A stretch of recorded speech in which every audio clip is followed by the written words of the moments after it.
Tonight, we descend toward a number that should make any careful listener pause. 90,000 people, said to have vanished beneath the earth while something dreadful remained beneath the open sky. It is an arresting image. Families carrying lamps, children pressed against stone, grain jars sealed in hurried silence. Yet when you stand beside the oldest evidence, the clay does not speak so clearly. The famous Sumerian flood tablet, preserved by the Penn Museum, survives only in a broken lower portion, its lost lines leaving enormous spaces for modern imaginations to wander.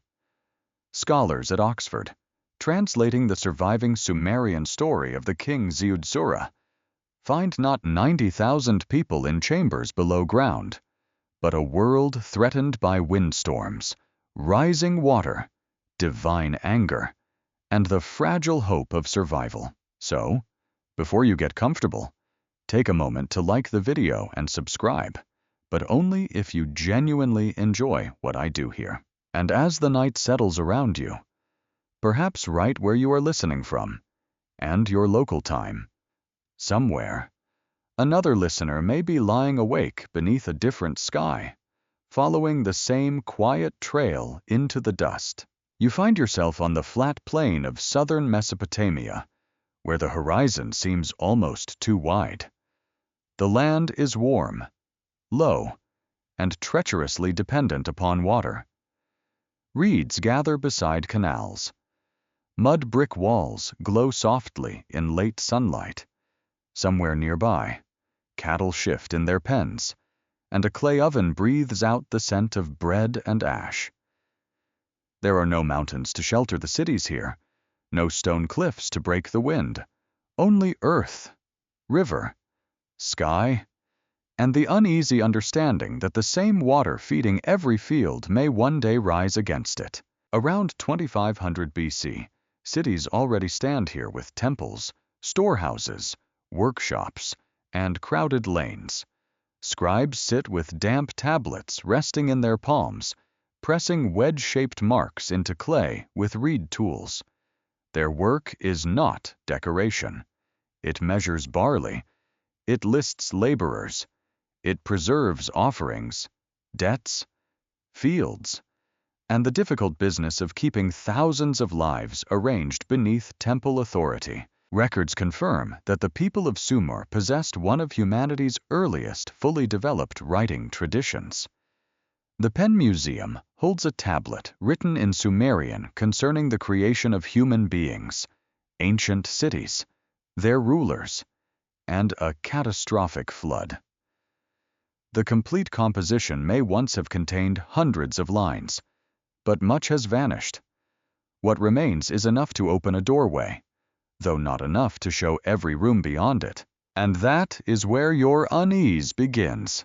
A tablet does not need to say everything to become powerful. Sometimes its missing words are the most tempting ones. A broken edge invites a whisper. A damaged column encourages someone, centuries later, to fill the silence with fears shaped by their own age. Strange creatures in the sky, buried populations, weapons no ancient scribe could have imagined. A number repeated so confidently that it begins to sound like evidence. 90,000. It has the weight of an official tally. You can almost hear a clerk reciting it beside stacked grain baskets. Yet no securely translated Sumerian flood account describes 90,000 people fleeing into an underground refuge to escape a presence above.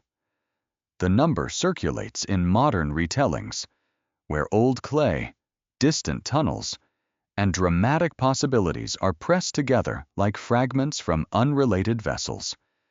The seam can be difficult to notice, especially in darkness. Still, the claim does not appear from nothing. It clings to genuine mysteries. Ancient Mesopotamia knew frightening floods. Its people did record a memory of disaster. They did imagine a time when divine decisions threatened human survival. They did build in mud on floodplains where a season of violent water could dissolve houses, swallow food stores, and turn familiar streets into silent channels. To someone living in such a place, the sky does not need monsters. Rain can become monstrous enough. Your sandals sink lightly into damp soil near a canal bank. Mosquitoes turn above the reeds, and somewhere a dog barks behind a wall. The evening air has that faint mineral smell which comes before rain. A woman gathers small jars from an outdoor ledge. A man checks the roof, where bricks have dried beneath months of hard sun. Their gestures are ordinary, almost sleepy. Yet every household understands the same ancient truth. Walls made from earth may return to earth very quickly. The oldest Sumerian flood story reaches you in broken scenes. Cities are founded.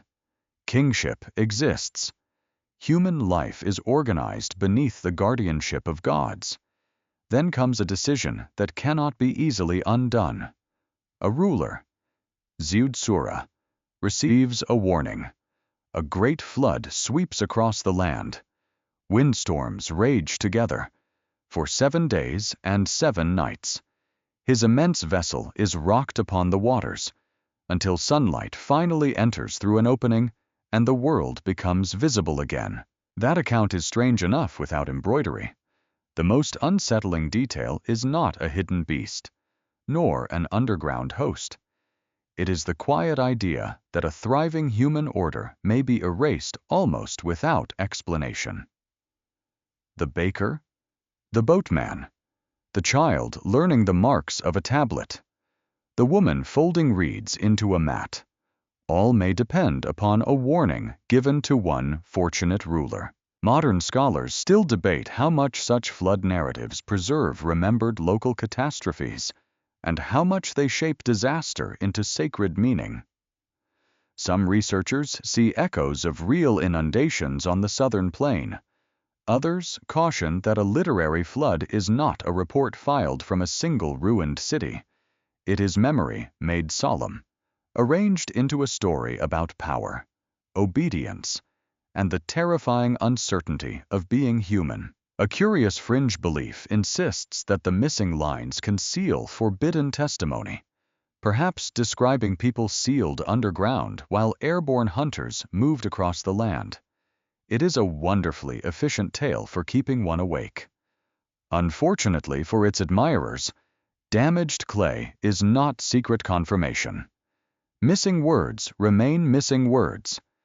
Silence can be haunting, but it cannot honestly be translated. Still, you should not dismiss the feeling behind the legend too quickly. The legend works because hiding is such an ancient human instinct. When thunder rolls over a flat horizon, you seek walls. When armies appear beyond crops, you seek locked doors. When water begins climbing your steps, you seek higher ground, a roof, a vessel, anything solid enough to remain while the world changes shape around you. Perhaps that is why the number of 90,000 feels so persuasive. It transforms private terror into an entire vanished population. It asks you to imagine not one household trembling beside a lamp, but a city inhaling together in darkness. 90,000 breaths beneath packed earth. 90,000 pairs of ears listening for footsteps, wings, rain, or the low continuous roar of water somewhere above. Yet here, on the ancient plain, the honest mystery is quieter. Why did Sumerian scribes preserve a story in which civilization itself had nearly disappeared? Why did a people surrounded by canals and cultivated fields remember water not only as life, but as judgment?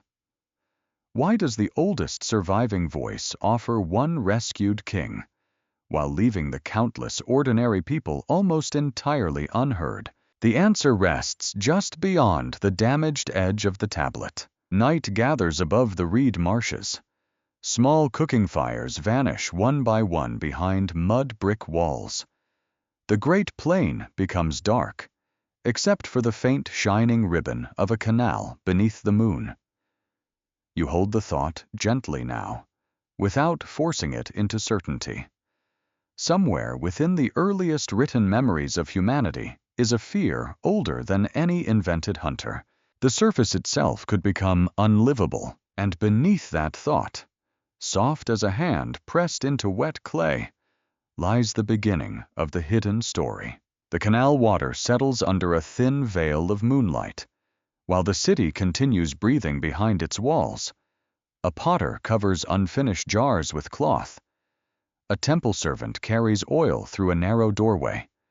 From an upper room, lit by one smoky lamp, comes the soft tap of a reed against clay. You enter that room quietly, as though any careless movement might disturb the waiting words. The floor is cool beneath your feet. Baskets hold lumps of prepared clay, still damp enough to receive a mark. Along one wall, tablets dry in uneven rows, some no larger than a hand, others broad enough to carry an account of fields, offerings, or distant obligations. This is where memory takes shape. In southern Mesopotamia, writing is rarely born from leisure. It grows from grain measured carefully, livestock assigned to temples, beer rations counted, workers named, and canals maintained. A society depending upon irrigation cannot afford a charming attitude toward numbers. Someone must know which field receives water, which household owes barley, and which official has mysteriously acquired more wool than any honest official should reasonably need. Yet the scribes do more than count. Within the cities of the plain, they also preserve hymns, prayers, kingly traditions, proverbs, and accounts of beginnings. A flood is not merely water in these rooms. It becomes a turning point. A warning becomes more than advice. It becomes a sacred memory shaped through careful lines, copied by hands that may live centuries beyond the first telling. The surviving Sumerian tablet concerning the Great Flood was excavated at Nippur, an ancient religious and intellectual center. The cuneiform Digital Library Initiative identifies it as an Old Babylonian literary tablet, written roughly between 1900 and 1600 BC, although its tale reaches toward a far more ancient world. The object now rests in the Penn Museum, carrying only the lower portion of a composition once much longer. There is something wonderfully humble about it. A human palm once supported this clay. A reed point moved slowly over its surface. The writer was not producing an impressive museum treasure beneath perfect lighting. He was copying words inside a working city, perhaps with dust on his sleeve, perhaps listening to someone nearby complain about rations, heat, or an exceptionally stubborn donkey. His tablet survives in pieces. Only sections of 6 columns remain, 3 on each face, with many lines absent. The complete work may have extended to around 260 lines. Enough survives to show a sweeping story involving humanity, cities, rulers, and destruction.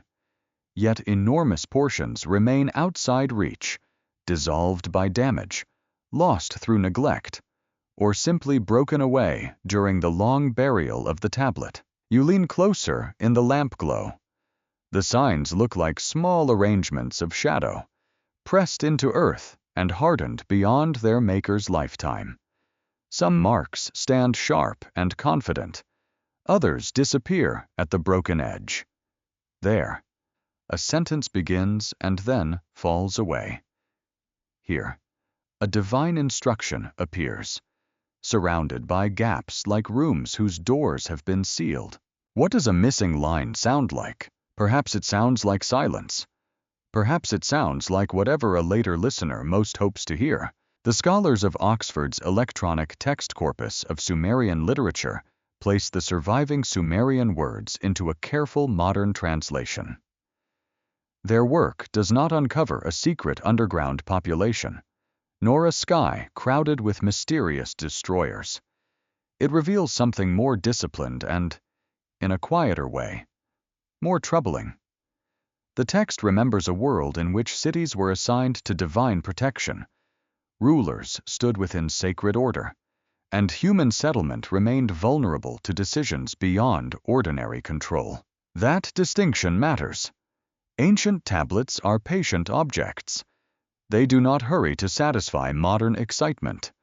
They are happy to remain frustrating. In the scribe's room, a young student sits cross-legged with a practice tablet upon his knees. He has spent hours learning the shapes expected of him. His instructor watches with the expression of a man who has already seen every possible mistake made with a reed stylus. The boy copies lists, then signs, then lines whose rhythm is older than anyone living around him. Scribal education in Mesopotamia could involve repeatedly copying traditional compositions. This means a story might survive, not because one frightened witness rushed to record a disaster, but because generations of trained writers considered its words worth preserving. Each copy offers continuity, but each copy also reminds you that the story has traveled. It has passed through schools, temples, households, and changing kingdoms before reaching modern eyes. A peculiar old tradition claimed that students who disliked their lessons were perfectly capable of misbehaving, avoiding work, and blaming their instructors. Ancient school texts preserve complaints about beatings, lateness, and the humiliations of study. Apparently, even the invention of writing did not solve homework. It only made disappointment easier to record. Such details draw the city closer. These were not faceless figures moving solemnly between temples. They worried about food, status, sons, debts, work, rainfall, and whether a child might ever develop decent handwriting. Their sacred stories rose from communities crowded with ordinary frustrations. The great mysteries of existence were copied by people who also needed lunch. Outside the tablet room, Nippur sleeps beneath stars softened by smoke and dust. Its sanctuaries rise above clustered homes, and its lanes carry the smells of baked clay, animals, stale beer, and warm reeds. Pilgrims and officials may enter its precincts because the city belongs to religious authority. Scribes preserve the language through which that authority remembers itself. The flood account carries traces of that world. Cities are not random clusters of houses. They possess guardianship. Their rulers matter because order itself is sacred. When disaster threatens such a landscape, the fear reaches beyond drowning fields. It threatens the very arrangement holding human life together, the belief that walls, rituals, records, and offerings can keep chaos at a respectful distance. Among historians, an important question remains unsettled. Does this literary composition preserve echoes of particular destructive floods, or does it combine many remembered dangers into a theological account of human fragility? Excavations have revealed flood deposits at several Mesopotamian sites, though not one simple layer proving a universal catastrophe across the entire region. The written story may hold physical memory, sacred interpretation, or an intricate mixture of both. You can feel that mixture within the clay. The tablet is not a newspaper account. It does not list casualties with cool precision or provide a map of evacuation chambers. It speaks through the language of gods, cities, destiny, and survival. To demand modern reporting from it is rather like asking a lullaby for municipal drainage plans. The question is understandable. The answer will be disappointing. Still, the fragments preserve an atmosphere more lasting than statistics. Human beings have gathered into cities. They have learned to channel water, store grain, honor temples, teach writing, and name the powers shaping their lives. They have made civilization visible in baked walls and orderly marks. Yet their scribes choose to preserve a tale in which this arrangement does not stand securely. The lamp flame trembles. A draft enters through the reed screen, carrying the scent of wet mud from the canal. The young student sets down his stylus, rubbing his cramped fingers. His tablet may eventually crumble, be reused, or vanish unnoticed beneath a collapsed wall. He cannot know which words will travel onward, or which empty spaces will trouble strangers thousands of years away. You remain beside the drying clay, listening to the quiet city around it. The secret is not hidden behind a locked chamber. It lies in the patient brokenness of the record itself. Civilization has begun to speak, and almost immediately, its voice is warning that cities can be lost. Beyond the temple courtyards, the river country lies under a sky without comfort. The last lamps in the alleys grow dim, and the baked walls hold the warmth of a long day. You hear the soft scraping of reeds beside the water, then the distant cry of a night bird. Nothing announces calamity. No bell rings. No frightened messenger pounds upon a gate. The stillness is almost kind. That is how danger often begins. In the Sumerian account, human life has already been arranged into something recognizable and precious. Cities stand upon the plain. Leadership has been established. Cult places receive offerings. Fields, canals, boats, ovens, and storehouses form a careful web of survival.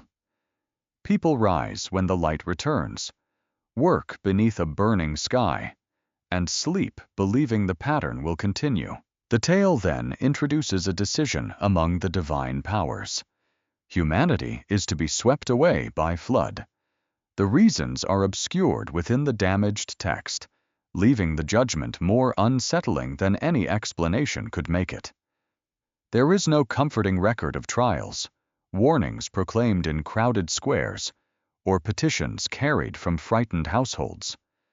A verdict exists somewhere above ordinary hearing, and below it, people continue with their daily tasks. You pass through an imaginary lane at first light. A baker lifts bread from a clay oven, testing its crust with practiced fingers. A brewer pours cloudy beer into jars for laborers who will work along the canal. A woman shakes dust from woven cloth and looks toward a patch of sky where a few dull clouds gather. Children chase one another around baskets of dates, receiving the usual irritated warnings to keep their feet away from freshly shaped bricks. They cannot know what the story knows. The calm becomes the cruelest part. Every ordinary movement seems to carry a hidden tenderness, because each action belongs to a world marked for removal. Someone is repairing a door that will not matter. Someone is counting grain that will soon be soaked into useless paste. Someone is worrying about a quarrel, an unpaid debt, an unsuitable marriage, or a goat that refuses all reasonable cooperation. Such troubles fill human days, right until larger trouble arrives. The Sumerian flood hero is called Ziud-Sura, a king remembered as devout and attentive. His name is commonly understood as connected with long life, a fitting title for the man who endures what others cannot. In the surviving composition, he stands humbly before divine powers, worshiping and seeking guidance. Then a warning reaches him through a wall, delivered indirectly, as though the command itself must pass through a boundary between human life and forbidden knowledge. It is a deeply intimate scene. You picture mud brick cool beneath his palm. He does not stand before a crowd beneath banners. He is close to a wall, close enough to hear the message meant to spare him. Around him, the city carries on, unaware that salvation has entered by a whisper rather than a proclamation. Archaeologists and historians at institutions such as the University of Pennsylvania and Oxford have long recognized this composition as the earliest surviving Mesopotamian version of the flood tradition. It predates the fuller flood narrative preserved in the later story of the hero Utanapishti, and it belongs to the deep literary ancestry of stories that eventually reached the Hebrew account of Noah. The clay does not preserve every detail, but it establishes something profound. Long before later scriptures took familiar shape, Mesopotamian scribes were already reflecting upon a world destroyed by water and one chosen survivor. The warning does not tell every person to run. That silence is difficult to ignore. Why is one ruler singled out, while countless lives remain outside the circle of rescue? Ancient stories often focus upon exceptional figures, because kings and sages become vessels for survival, order, and divine favor. Yet, from your quiet place beside the canal, the forgotten population feels very near. The households are not mere scenery. Their ovens smoke, their infants cry, their old people wake before dawn and listen to insects in the reeds. Their absence gives the flood its true weight. A curious modern claim sometimes turns Ziud-Sura's rescue into a secret operation, with selected groups concealed underground while strange watchers controlled the surface. Such stories borrow the mood of the tablet while replacing its surviving content with inventions. They make excellent shadows on a bedroom ceiling. They make poor translations of clay. The ancient composition places the surviving king within a vessel exposed to violent water, not inside hidden chambers beneath an occupied landscape.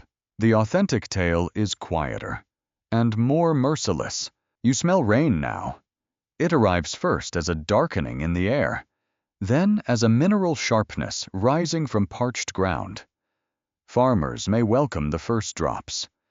Water is never simply an enemy in this land. Water gives barley its green beginnings. Water fills jars, feeds palms, carries boats, moistens clay, and makes cities possible where dry earth would otherwise keep only sparse life. But rivers do not promise kindness, nor do storms consult the people who depend upon them. In the flood poem, the great catastrophe advances through windstorms and overwhelming water. The account describes storms raging together, while the flood sweeps over the land. For 7 days and 7 nights, the vessel of Ziud-Sura is tossed upon the vast waters. That measured duration gives the disaster a ritual stillness, a feeling that time itself has withdrawn from ordinary life. There is no marketplace now, no schoolroom, no small joke between workers lifting baskets. There is only water moving over places where people once believed their foundations were firm. Researchers continue to disagree about what historical memories lie behind Mesopotamian flood traditions. Some argue that repeated local inundations in the lower river plain could have shaped stories handed down through generations. Others emphasize that the text is crafted literature, expressing questions of divine authority and mortal dependence rather than documenting one specific event. The uncertainty does not weaken the tale. It reveals why the tale endures. A flood can be physical memory and moral imagination at once. For a moment, you stand within the final quiet hours. Clouds thicken above low roofs. Reed mats lift slightly in the building wind. A door closes somewhere nearby, its wooden latch dropping into place with a small, reassuring sound. Families draw indoors. Oil lamps burn against the gloom. Perhaps they expect heavy rain, damaged crops, a miserable morning of clearing mud from thresholds. Perhaps they expect nothing at all. The first hard drops strike rooftops like thrown seeds. Dust darkens instantly. Water traces narrow paths down walls and gathers in lanes where bare feet passed only moments earlier. A child reaches toward the doorway, delighted by the coolness, until an adult draws him inside. The sky mutters across the open plain. Animals begin shifting nervously behind fences. No one speaks of the end of cities. That knowledge belongs to the story. And to you, standing invisibly inside it. The wind rises. It pulls at reeds, presses against walls, and changes familiar sounds into warnings. The canals blur beneath rainfall. The river's edge loses its clean boundary. Still, there is a span of time in which ordinary hope persists. Roofs can be repaired. Grain can be raised higher. A storm will pass. Morning will return, bringing complaints, laughter, damp clothing, and the slow, practical labor of setting life back in order. There is comfort in such thoughts.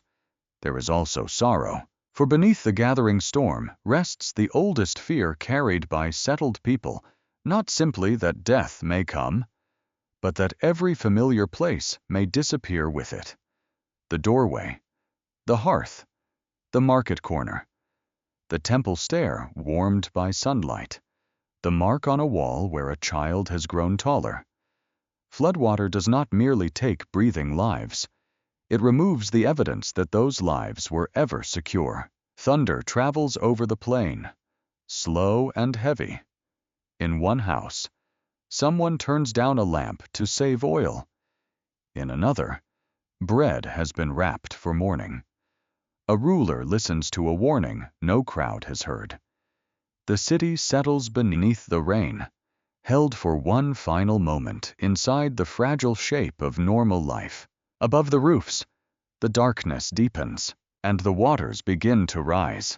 A pale morning enters through woven shutters, touching storage jars, reed baskets, and polished tools with restrained light. The storm feels distant here, almost impossible, because Shurupag is busy with the confident rituals of a functioning city. You walk beside walls the color of sun-dried bread, past courtyards swept clean before the day's heat settles heavily across the ground. This is not a scattered settlement clinging nervously to a riverbank.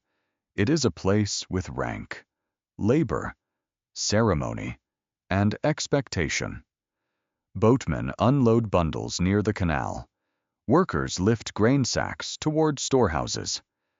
A scribe waits beside a doorway, tablet ready, because nothing entering an official building should escape the comfort of being counted. Even survival has paperwork. Shurupag occupies a memorable place in the ancient imagination. In one tradition of the Sumerian list of rulers, the city belongs to the final age before the flood, and Ziudsura appears as the king connected with its closing moment. Oxford's translation of the flood composition names 5 early cities established within sacred order, ending with Shurupag. The city is not presented as an accident of mud and reeds. It is set into the world as part of a design. You feel that design beneath your feet. At the center of civic life, authority is never merely practical. A granary is food, certainly, but it is also control over hunger. A temple courtyard is a place of devotion, but it is also where offerings, labor, and prestige gather beneath watchful eyes. A ruler may command workers and settle disputes, yet his position is made firmer by the belief that order has been granted from powers beyond human reach. Along a sunlit wall, officials inspect deliveries of barley. The grain pours in a hushed, dry stream, filling baskets with a scent of straw and warm dust. Each measure represents meals, wages, offerings, journeys, and favors. A missed payment may trouble one family. An empty storehouse may trouble everyone. Administration seems dull only when it works. When it fails, dullness quickly becomes a luxury. Archaeological records from Shurupag, preserved and studied by the Penn Museum and modern specialists in ancient administration, include tablets dating near the middle of the 3rd millennium BC. These small clay documents record produce, resources, fields, houses, and institutional responsibilities. They reveal a city whose survival depended upon organized hands, ordered stores, and people trained to turn daily life into marks upon clay. There is no grand poetry in a barley account, yet such tablets tell you who truly holds a city together. Not only kings, not only priests, also carriers, millers, gardeners, cooks, boat crews, herders, warehouse keepers, and the patient scribes who transform a noisy morning into a record that can be examined when someone inevitably insists 3 missing jars were never his responsibility. You pass a building where women prepare grain for grinding. The repeated movement of stones creates a low, steady rhythm, almost soothing in its regularity. Nearby, a child carries a small cup too carefully, concentrating with the solemn dignity of someone trusted with an important task.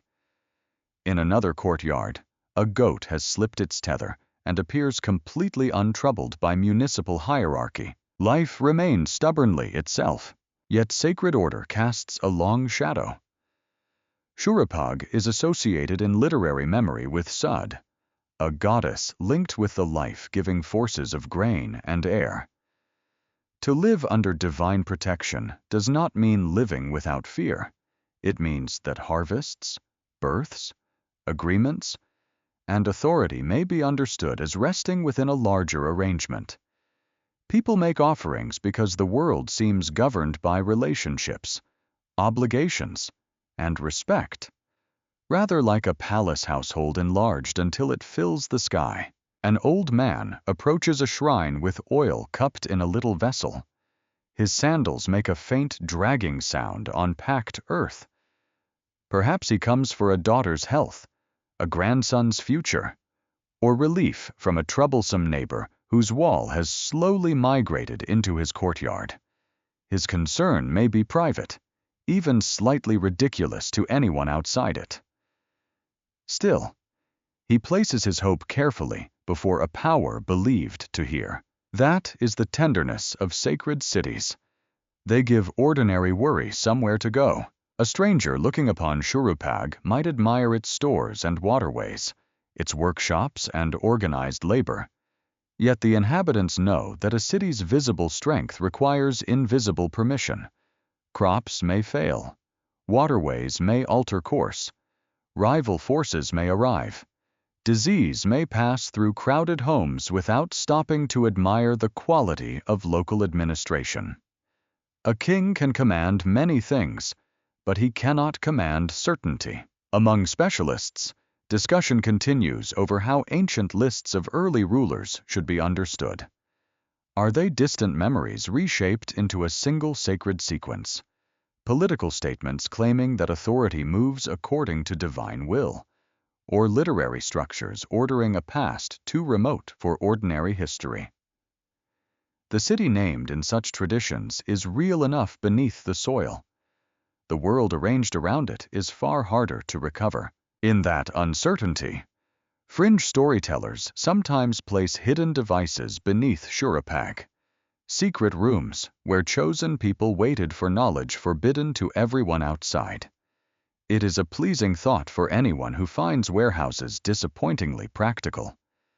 Yet the excavated city offers a more intimate strangeness. Its clay records suggest coordination on a remarkable human scale, created without invisible machinery, only disciplined labor, accepted hierarchy, and endless attention to grain. Perhaps that is unsettling in its own way. You reach a broader open space where public business gathers beneath the climbing sun. Men exchange messages.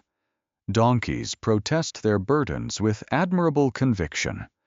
Officials move between doorways, their sleeves marked by dust. Above the low roofs, A sacred building rises just enough to remind every passerby that the city's arrangements are not considered merely human convenience. The ruler's authority is woven through these lanes, though you may never glimpse him directly. His household consumes goods. His officials distribute them. His name enters formal memory. Yet his position depends upon thousands of smaller obediences. One worker repairs a canal edge. One woman turns grain into flour. One boatman carries supplies through muddy water. One scribe presses symbols into clay before the surface dries. Together they make permanence appear possible. The city is a promise made from fragile materials. Its walls can crack. Its stores can empty. Its records can bake accidentally in destruction, surviving precisely because the rooms protecting them did not. There is gentle irony in that. People build archives to manage the present, never imagining that ruin may become the reason those tablets endure. Under an awning, you pause where shade meets glare. The air smells of grain husks, animal sweat, and heated clay. A priest passes without looking toward you, carrying a small offering wrapped in cloth. He moves with confidence, because ceremony depends upon appearing undisturbed. Somewhere beyond the houses, water slides quietly through its channels, obedient for the moment. Shurupag feels secure because everyone behaves as though security can be maintained. Locks close, measures are checked, prayers are spoken, orders pass from higher rooms into crowded workyards. The city receives each day and answers it with labor, as human communities always have, arranging ordinary tasks against the enormous uncertainty surrounding them. Yet the deepest power in this place does not belong to brick, grain, or even kingship. It belongs to the belief that someone, somewhere, understands the pattern, that the city has been placed correctly, that its rights matter, that its ruler stands within a lasting order, that the lives moving through its lanes are protected because they are part of something sacred. You remain in the shade, watching sunlight settle across a tablet in an official's hand.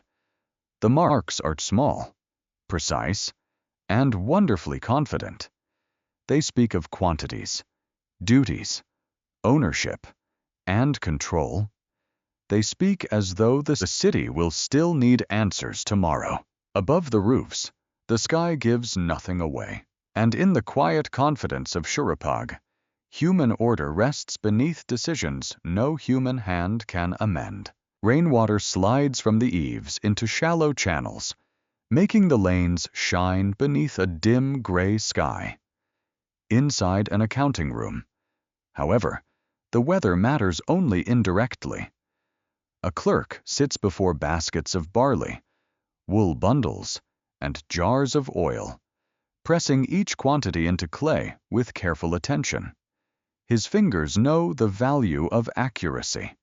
A city may forgive a song sung badly. It is rather less forgiving about missing grain. You settle near the doorway, where the air smells of damp earth and dry reeds. The clerk's tablet is small, practical, and unromantic. One line records a delivery, another names an official, a third fixes a number so that tomorrow's argument cannot easily become today's convenient memory. Numbers matter here. Sumerian administrators developed a powerful system of calculation, working with units based upon 60s, rather than only 10s. Their tables allowed grain, land, labor, beer, livestock, and time to be recorded with remarkable precision. Students trained through repeated exercises, filling tablets with figures whose meaning could affect real meals and real obligations. The cities of Mesopotamia were not careless about quantities. They lived by them. That fact gives the claim of 90,000 people a strangely persuasive glow. Such a number sounds possible in a civilization that counted everything. It sounds as though it has come from a storehouse register, a census tablet, or a desperate evacuation order preserved beneath collapsed bricks. Someone states it with confidence, and the mind begins building the missing scene around it. 90,000 people descend. 90,000 people wait. Yet numbers can travel far from the clay that first gave them authority. A figure may begin as translation, conjecture, misunderstanding, exaggeration, or modern invention. Once repeated often enough, it gains the polished surface of an artifact. It becomes something listeners feel they have encountered in an ancient record, even when the record itself remains unable to confirm it. In the surviving Sumerian flood composition, no readable line counts 90,000 refugees. No preserved passage describes a mass population hidden in chambers beneath the land. The text is damaged, and damaged texts always demand humility. Yet damage does not grant permission to insert any number that makes the tale more arresting. An absent line is not a locked cupboard containing whichever marvel a later storyteller most wishes to find. The tablet offers gaps, and the gaps are large. At crucial moments, the narrative vanishes where the clay has broken. Instructions concerning the vessel are incomplete. Explanations for the destruction are partly concealed by loss. Portions of the world before the flood survive only as fragments of an arrangement, like walls emerging from wind-blown sand. A translator approaches such material carefully. A sign may be chipped at one corner. A grammatical ending may have disappeared. A name may survive while the sentence holding it does not. Sometimes the correct translation is not a splendid revelation, but a row of cautious dots indicating that honest knowledge has reached its boundary. This is slightly inconvenient for dramatic certainty. It is also the reason ancient history remains trustworthy. You watch the clerk begin a fresh tablet. He moistens the clay, smoothing it with his thumb before setting down a new account. In his world, a number can be mundane. 10 baskets, 60 workers, 3 jars of oil. Yet in sacred and royal literature, numbers may behave very differently. They can magnify kings, stretch time, or make the distant past feel larger than ordinary life. The Sumerian tradition of rulers before the flood contains reigns measured across immense spans, far beyond a human lifetime. Such figures do not provide a neat population record of ancient cities. They create an age of beginnings, when kingship appears grander, time deeper, and the world closer to divine organization. Scholars associated with Oxford and major American collections have studied these lists as literary and political traditions, not as ordinary civic census books. Imagine reading that a ruler governed for thousands of years. You might suspect that the scribe had enjoyed too much date beer. Yet the exaggeration has a purpose. The past is being made enormous. It is being set apart from the crowded, imperfect present, where officials age, canals clog, and even powerful men eventually discover that mortality remains annoyingly difficult to negotiate. Among historians, the significance of these enormous figures remains open to discussion. Some see symbolic schemes, organized according to numerical patterns meaningful within scribal culture. Others emphasize political theology, presenting authority as something passed down from an almost immeasurable sacred beginning. A few questions remain resistant to final settlement, because ancient writers did not leave convenient notes explaining every intention to modern readers. This uncertainty creates fertile ground for the stranger claim. In recent retellings, the number 90,000 is sometimes spoken as though it belongs beside the flood hero and the tablets of Sumer. It may be joined to stories of hidden chambers, sealed doors, and beings moving upon the surface. A damaged text supplies age, An immense number supplies scale. Underground spaces from distant places supply scenery. The resulting tale feels ancient because each borrowed fragment carries dust upon it. But dust does not make fragments belong together. There is a particular pleasure in imagining forbidden arithmetic, a secret tally, a line concealed from ordinary historians. 90,000 people selected, hidden, or imprisoned, while the surface passed into the keeping of something unrecognizable. The theory has all the quiet ingredients of a midnight unease: darkness, counting, exclusion, and the suspicion that official knowledge has politely misplaced the most interesting part. It remains a modern construction. The genuine scribes were already capable of unsettling ideas without assistance. Their world understood that counting people was a form of power. Labor lists could bind households to institutions. Ration records revealed who received food and who depended upon distribution. Temple stores represented security during hardship, but they also reminded every worker where security was controlled. A population does not need to be buried to become invisible. It can vanish within administration, appearing only as rations, work units, grain allotments, and anonymous obligations. Somewhere behind every quantity is a tired back, a hungry mouth, a worried parent, an old person depending upon another day's provision. The tablets preserve order beautifully. They preserve emotion much less often. You move between shelves of drying clay, where rows of small tablets hold lives reduced to measured goods. Here a delivery arrives. There a field is allocated. Somewhere a team has completed labor beside the canal. Their names may survive, or only their totals, their laughter, grief, impatience, and private fears do not enter the account. Perhaps that is why a huge invented number finds such easy shelter in the imagination.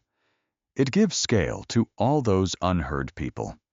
It places a single dramatic total where the record preserves countless scattered traces. 90,000 becomes a symbol for a crowd. History cannot allow you to meet individually. Outside, rain softens to a whisper. The clerk sets one tablet beside another, satisfied that the figures are correct. He does not know how fiercely distant listeners will search ancient numbers for secrets. He only knows that quantities must be recorded before clay dries, before grain moves, before responsibility fades into convenient confusion. You study the neat signs until the lamplight blurs them slightly. The hidden truth is not a confirmed tally of people fleeing into darkness. It is the unsettling ease with which a number can wear the clothing of history, and how willingly the human mind opens the door. Beneath a courtyard floor, the earth holds a different temperature from the breathing streets above. You feel it as soon as a storage hatch is lifted, releasing a cool, enclosed scent of clay, dust, old grain, and sealed air. A servant lowers a lamp carefully, watching its flame bend in the draft. Below him lies no secret kingdom, only a narrow chamber where jars stand close together, their rounded shoulders gleaming faintly in the light. Even this ordinary descent changes the senses. The city sounds become muffled. Footsteps lose their sharpness. Sunlight narrows into a pale shape at the opening, then disappears when someone passes across it. A room beneath the ground feels protected from heat, hidden from passing eyes, and removed from the restless movement of ordinary life.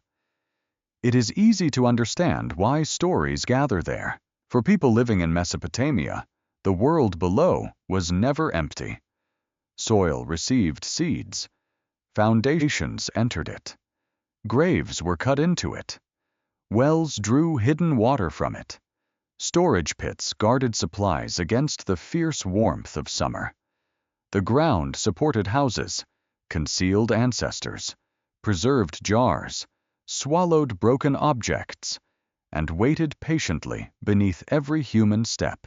It also carried darker meanings. In Sumerian religious imagination, the dead descended into a shadowed realm below the ordered world of sunlight.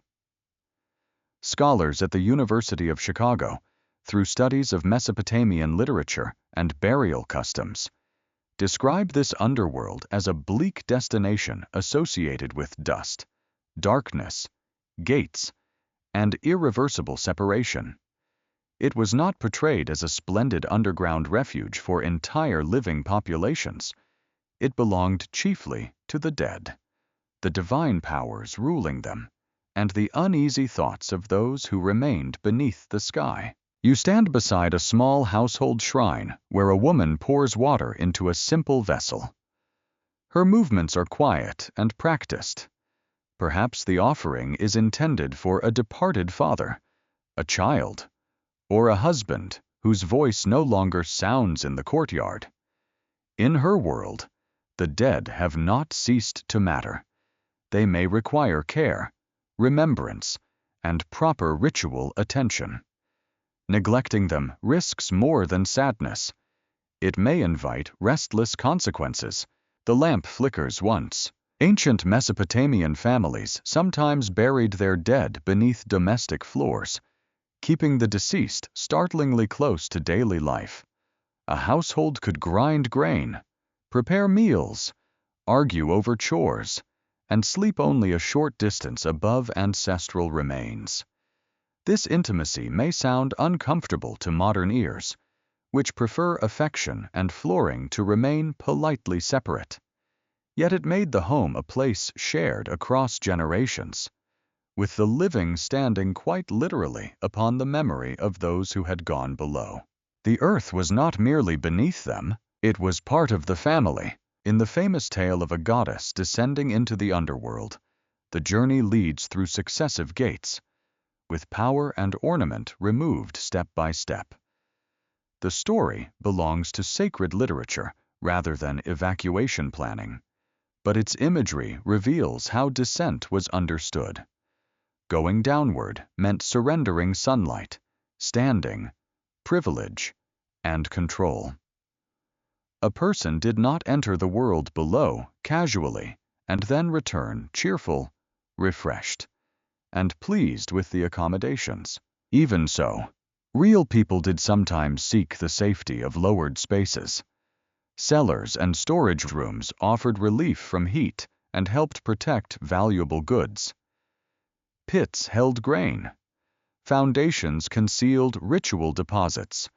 Temporary hiding places may have sheltered frightened individuals during violence or disorder, although ordinary mud brick cities did not leave behind the enormous, carefully engineered subterranean refuge imagined in modern retellings. You place a hand against the wall of the chamber. The clay is rough, cool, and slightly gritty beneath your palm. Above, someone drags a basket across the courtyard. The scraping sound enters faintly, as though heard underwater. For a small moment, this underground room feels reassuring. Its walls are close, its contents are known. The open distance of the plain cannot reach you here. Then you notice how little space there is. A family might crouch among jars for a short while. A servant might hide valuables beneath flooring. A fugitive might press himself into darkness while danger moved through a lane. But thousands of people would require air, water, food, sanitation, access, leadership, and room enough to endure panic. 90,000 would require not a secret cellar, but a hidden city beneath the city, supported by an infrastructure that ancient southern Mesopotamia has not revealed. That absence is significant. Yet an eccentric belief persists that the Sumerians possessed knowledge of enormous underground sanctuaries, perhaps reserved for selected survivors during a catastrophe deliberately concealed by priests. According to this speculation, the underworld of myth was really a disguised memory of physical chambers where people waited through forbidden events. It is an appealing reversal. A gloomy realm of the dead becomes a coded survival complex, and religious poetry becomes a building plan hidden behind symbolism. The clay remains more stubborn than that. Texts concerning the realm below speak in the language of death, divine passage, mourning, and cosmic boundaries. Administrative tablets speak of goods, labor, property, and offerings. Excavated architecture reveals houses, temples, graves, drains, ovens, courtyards, and storage installations. None of these categories provides reliable evidence for a Sumerian refuge containing a concealed population on such a staggering scale. Still, scholars continue to discuss the relationship between sacred descriptions of the underworld and actual experiences of burial, enclosed storage, deep foundations, and fear during periods of instability. Did everyday encounters with pits and graves give shape to the imagined realm below? Or did religious ideas change the emotional meaning of ordinary underground spaces? The boundary between practical architecture and spiritual imagination is difficult to draw across so many vanished centuries. You climb from the storage chamber into late afternoon heat. The sudden brightness presses against your eyes. A boy carries dates through the courtyard, complaining that the basket is too heavy, while his older sister informs him, with evident satisfaction, that complaining does not reduce its weight. Near the doorway, an elderly woman sits sorting lentils. Beneath her feet may rest jars of grain, a foundation deposit, or the grave of someone whose name is spoken at family rites. The surface and the depths remain close. A person walking through an ancient city never needs a grand staircase into mystery. The hidden world begins beneath the threshold, below the oven, behind a sealed jar, under the floor where ancestors lie in silence. Every house contains a quiet vertical dimension, a sense that human life occupies only the upper skin of a much older darkness. When fear enters such a city, downward movement becomes understandable.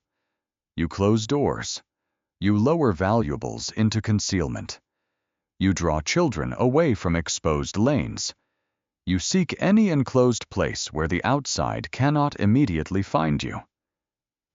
The instinct is simple, older than writing, older than kingdoms, perhaps older than language itself.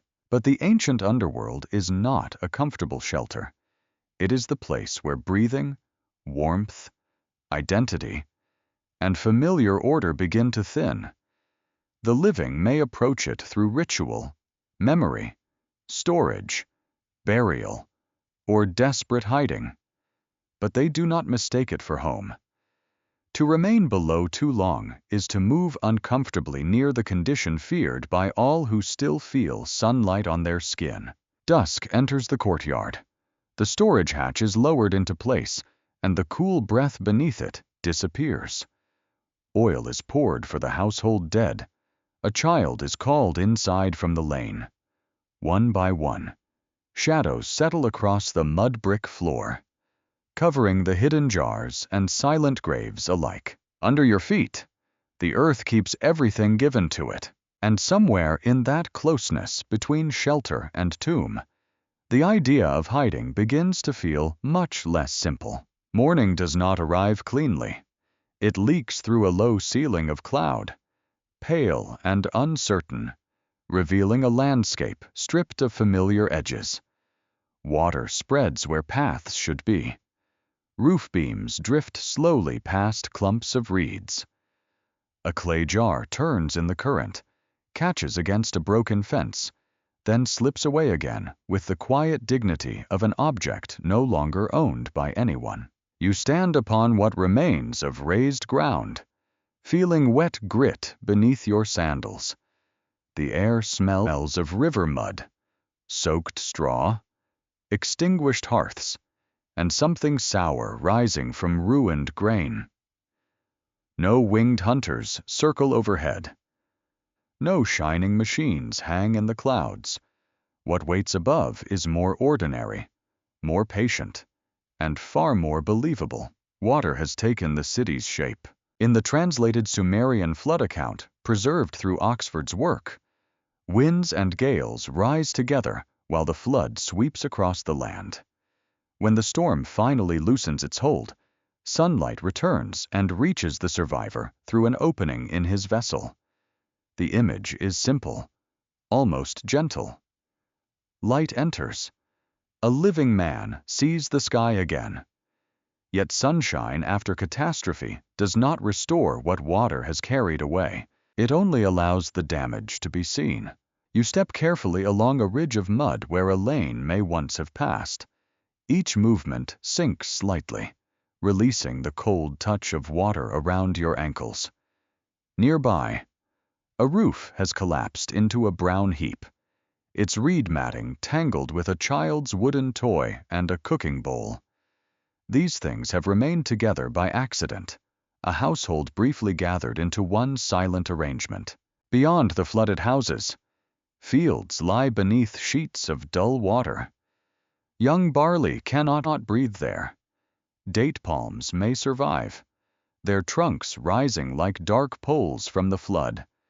But a city does not live by palms alone. Seed grain stored for planting may be ruined. Beer jars may be diluted with filth. Flour, once kept dry with care, may become a heavy paste scraped uselessly from cracked vessels. A disaster does not finish when the rain stops. It begins again at mealtime. A woman climbs onto a remaining wall with a basket held above her head. Inside are a few dry cakes, a knife, and a narrow jar stopped with cloth.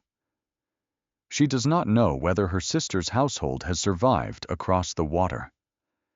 A man wades after a bleeding sheep trapped against debris, because grief must often stand aside while hunger makes its practical demands.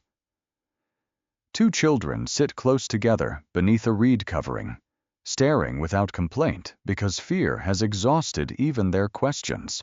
The open sky offers no protection now. It exposes. Heat returns as the clouds break. Wet clothing clings to skin. Flies find drowned animals caught in reeds. Drinking water becomes suspicious, then precious. The canal and the street, once kept separate through labor, have merged into one brown surface carrying refuse. Silt, dead fish, broken bricks, and whatever else the flood has loosened from the city. Records from ancient Mesopotamia show communities repeatedly concerned with food supply, field management, canal maintenance, rations, and labor organization. Researchers at the University of Chicago have emphasized how closely life in this region depended upon managing recurrent hazards, including flood, drought, crop trouble, and social disruption. Such dangers were not distant symbols. They could decide whether families ate, whether institutions distributed grain, and whether authority still deserved obedience. A ruler may survive a flood, but his work becomes uncomfortable very quickly. People who have lost roofs do not remain impressed by ceremony for long. Workers required to repair banks must first be fed. Storehouses must contain something worth guarding. Boats must reach isolated households. Officials must know which fields remain usable, which channels require clearing, and which neighborhoods have quietly decided that waiting for instructions is less attractive than taking what they need. Order is never more visible than when it begins to crack. You hear voices from a raised platform near an official storehouse. Men argue over jars stacked inside a damaged room. One insists they belong to the temple. Another answers that hungry children have never been particularly nourished by ownership marks.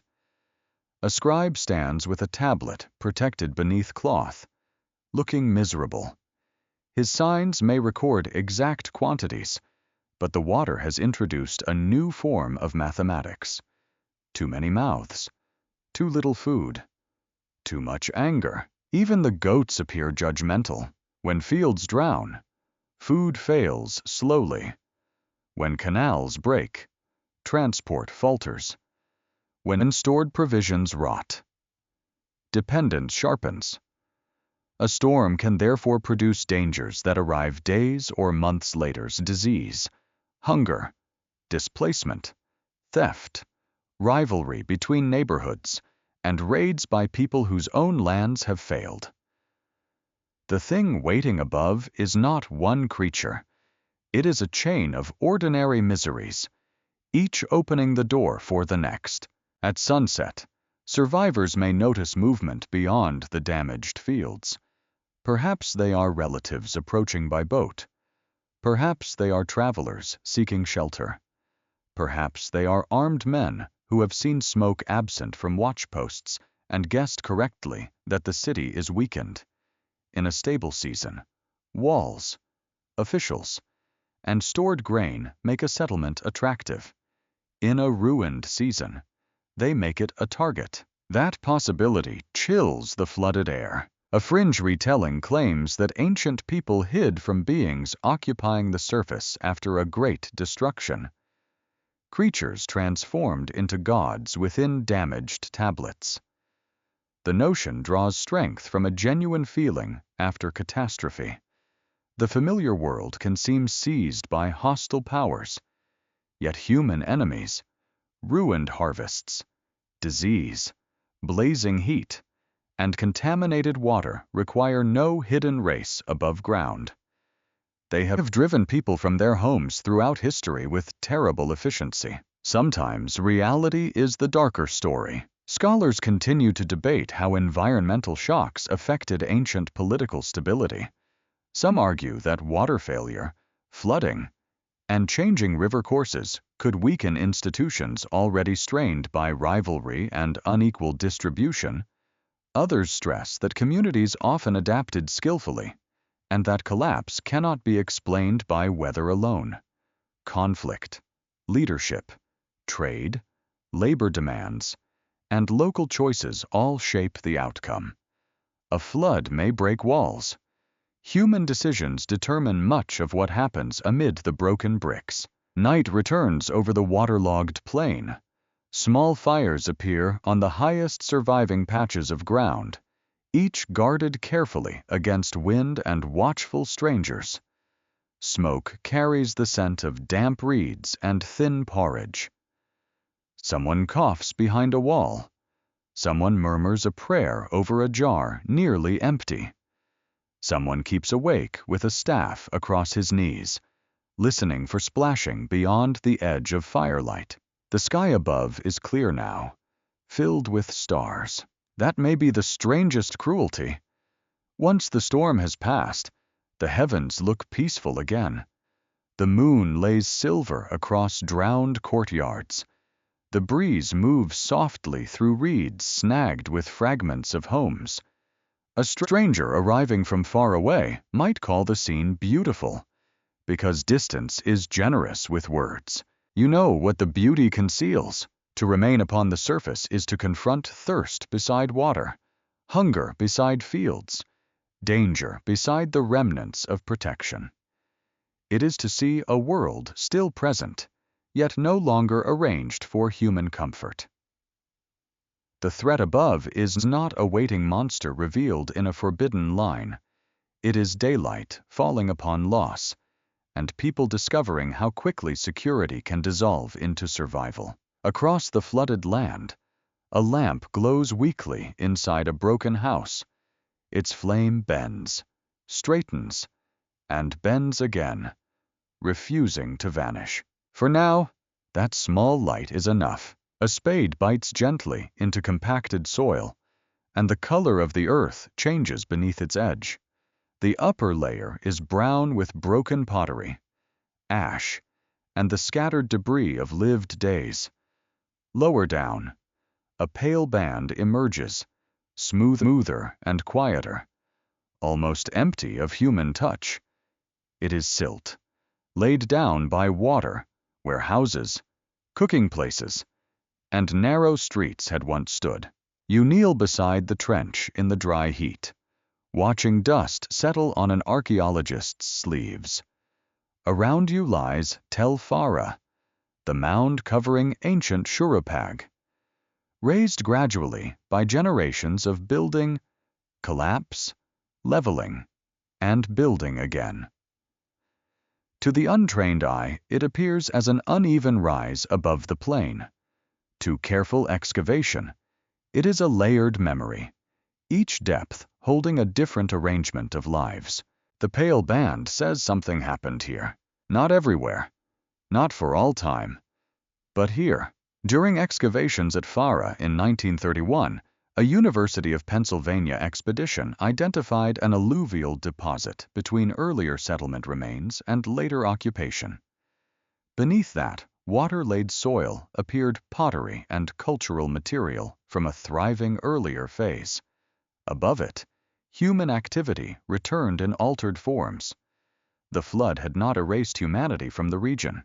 It had interrupted a city, covering one chapter of its daily existence beneath a smooth deposit left by moving water. That distinction is important. You stand inside the trench, where the walls rise shoulder-high beside you. The earth has been cut into a clean face, exposing the silent sequence. Here is broken pottery from meals prepared by hands long gone. Here is blackened debris, perhaps from ovens or fires. Here is the lighter layer where water carried fine soil into rooms and across courtyards. Then come traces of rebuilding, as people returned, cleared, repaired, and placed new lives upon the buried remains of old ones. A flood layer does not tell you every story. It cannot name the woman whose grain jar was left beneath collapsing mud brick. It cannot tell you whether children were carried into boats, whether old people refused to leave their homes, or whether a frightened household found safety upon higher ground. Archaeology preserves the change in earth more readily than the words spoken while the water entered the streets. Still, the ground bears witness. At Ur, excavators working under Leonard Woolley uncovered a deep deposit of clean flood-laid material beneath later settlement remains. For a time, this discovery seemed to some observers like proof of the immense flood known from Mesopotamian tradition. Yet further investigation complicated the picture. Flood deposits appeared at different cities, in different depths, and from differing periods. Water had visited southern Mesopotamia repeatedly, leaving not one simple scar across every city, but many local wounds across centuries. In Kish, flood deposits also appeared within the buried sequence of settlement. At Shuruppak, another water-laid layer marked disruption near the opening of the early dynastic age. Farther south, modern geoarchaeological work at ancient Lagash has identified evidence for destructive flooding within its urban landscape during the 3rd millennium BC. The Earth does not describe a single neat disaster marching across a map. It reveals a plain repeatedly vulnerable to channels shifting, banks failing, storm waters spreading, and communities facing the cost. You lift a small pottery fragment from the sifted soil. Its painted surface carries a pattern made to please the eye, though only a curved sliver remains. Someone chose this vessel. Someone handled it at a meal, stored grain within it, or set it near a wall where visitors might admire it.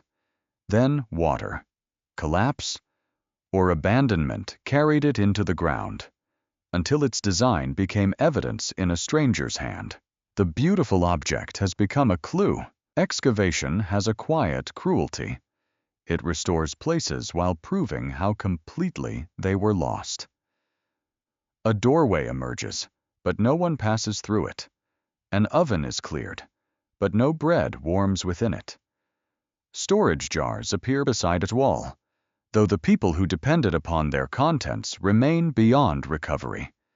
You see the outline of domestic life, made painfully precise by its absence. Nearby, A worker brushes soil from a line of bricks. The walls are fragile, softened by time and salt, yet their plan slowly returns. A room opens into another room. A courtyard can be traced. A drain suggests where wastewater once left a household. There is nothing theatrical here, only ordinary architecture. And ordinary architecture is exactly what turns loss into something you can feel. A fringe tale sometimes claims that flood layers prove a worldwide punishment, or that buried streets conceal evidence of survivors driven underground by visitors from the sky. Such ideas flourish because soil layers look like dramatic boundaries between worlds. Below lies life. Across the silt lies silence. Above lies renewal. Yet archaeology is less accommodating than legend. The layers reveal destructive water and human return, not hidden armies, secret species, or a sealed population waiting beneath the plain. The real pattern is more subtle. Cities survive by remembering where to place their walls, how to reopen canals, where to distribute grain, and whom to trust when familiar streets become useless. Some households rebuild upon the same foundations. Others disappear from the record.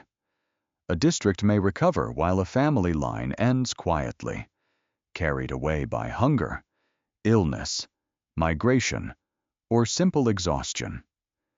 Rebuilding proves endurance, but it never proves that everyone came home. Scholars still debate how far remembered floods shaped the written traditions of divine destruction. One view holds that unusually severe inundations, especially at places connected with ancient flood stories, remained in communal memory until scribes gave them sacred form. Another view warns that literary narratives cannot be pinned neatly to one excavated deposit. Flood stories may combine repeated experiences, ritual ideas, and political concerns into a single immense image of a world swept clean. Both possibilities leave you with the same damp scent of buried streets. The afternoon sun burns above the excavation camp. Canvas shades stir weakly in the breeze. Ceramic fragments lie sorted in shallow trays, each marked with a location and depth. The system seems calm, almost clinical. Yet every label is attached to a moment when something fell, broke, washed away, or was abandoned because carrying it no longer mattered. In one tray rests a small clay ceiling. It once secured a container or doorway, protecting goods through the authority stamped upon its surface. Now the door is gone, the goods vanished, and the seal survives as a quiet reminder that ownership means very little when water enters without permission. You climb from the trench and look across the mound. Beyond it, the modern plain stretches low beneath a bleached sky, still shaped by channels and the memory of water. Ancient builders knew this landscape offered abundance at a price. Rich soil invited settlement, rivers invited crops, trade, and crowded life. Yet the ground remained willing to take back the order placed upon it. Beneath your sandals are many cities occupying the same location, each resting upon the altered remains of another. A house is lost. A layer of silt settles. New walls rise. A child grows where another household once vanished. People return not because the danger has ceased, but because water also makes life possible. And human beings are remarkably skilled at rebuilding beside what frightens them. As evening cools the mound, the trench darkens first. The pale flood band becomes harder to distinguish, merging gently with the surrounding earth. It is no longer dramatic. It is simply there, a quiet interruption held between the traces of living people. A city was covered. A city rose again. And between those two truths, countless voices remain buried in the silt. Far north and west of the river plains, The earth rises into a country shaped by fire. The air is drier here, thinner across the high plateau, carrying the scent of wild herbs, dust, and cold stone. At dawn, pale cones and folded cliffs catch the light, their surfaces soft enough to carve, yet firm enough to hold chambers for centuries. This is Cappadocia, in central Anatolia. Nothing in its landscape resembles the broad, wet plain of southern Mesopotamia. Here, ancient volcanoes covered the land with layers of ash that hardened into workable rock. Wind and rain sculpted it into towers, ridges, hollows, and valleys that seem almost dreamed into being. From a distance, the formations appear delicate, like worn candles set beneath the sky.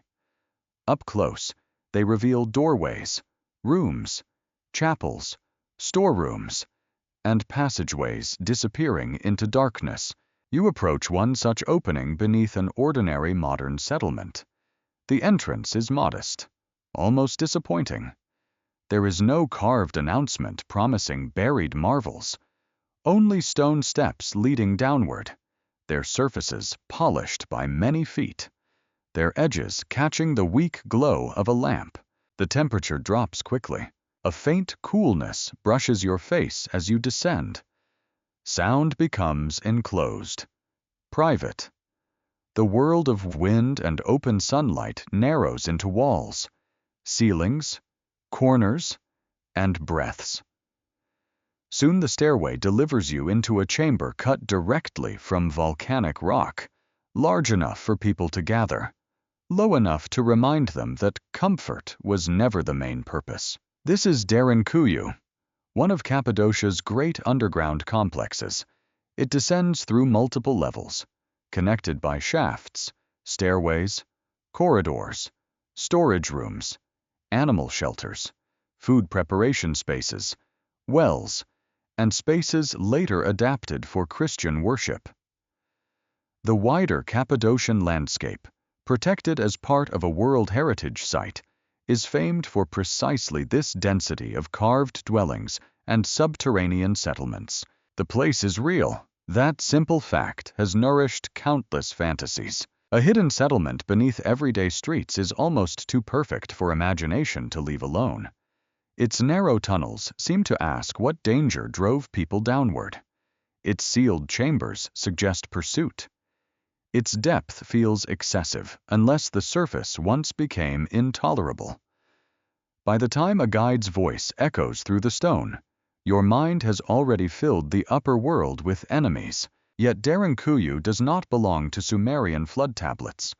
It stands in another land, shaped by another geology, and developed through a very different human history. The oldest phases of its excavation and use remain debated, partly because rooms carved into rock are difficult to date with precision. Later occupation is clearer.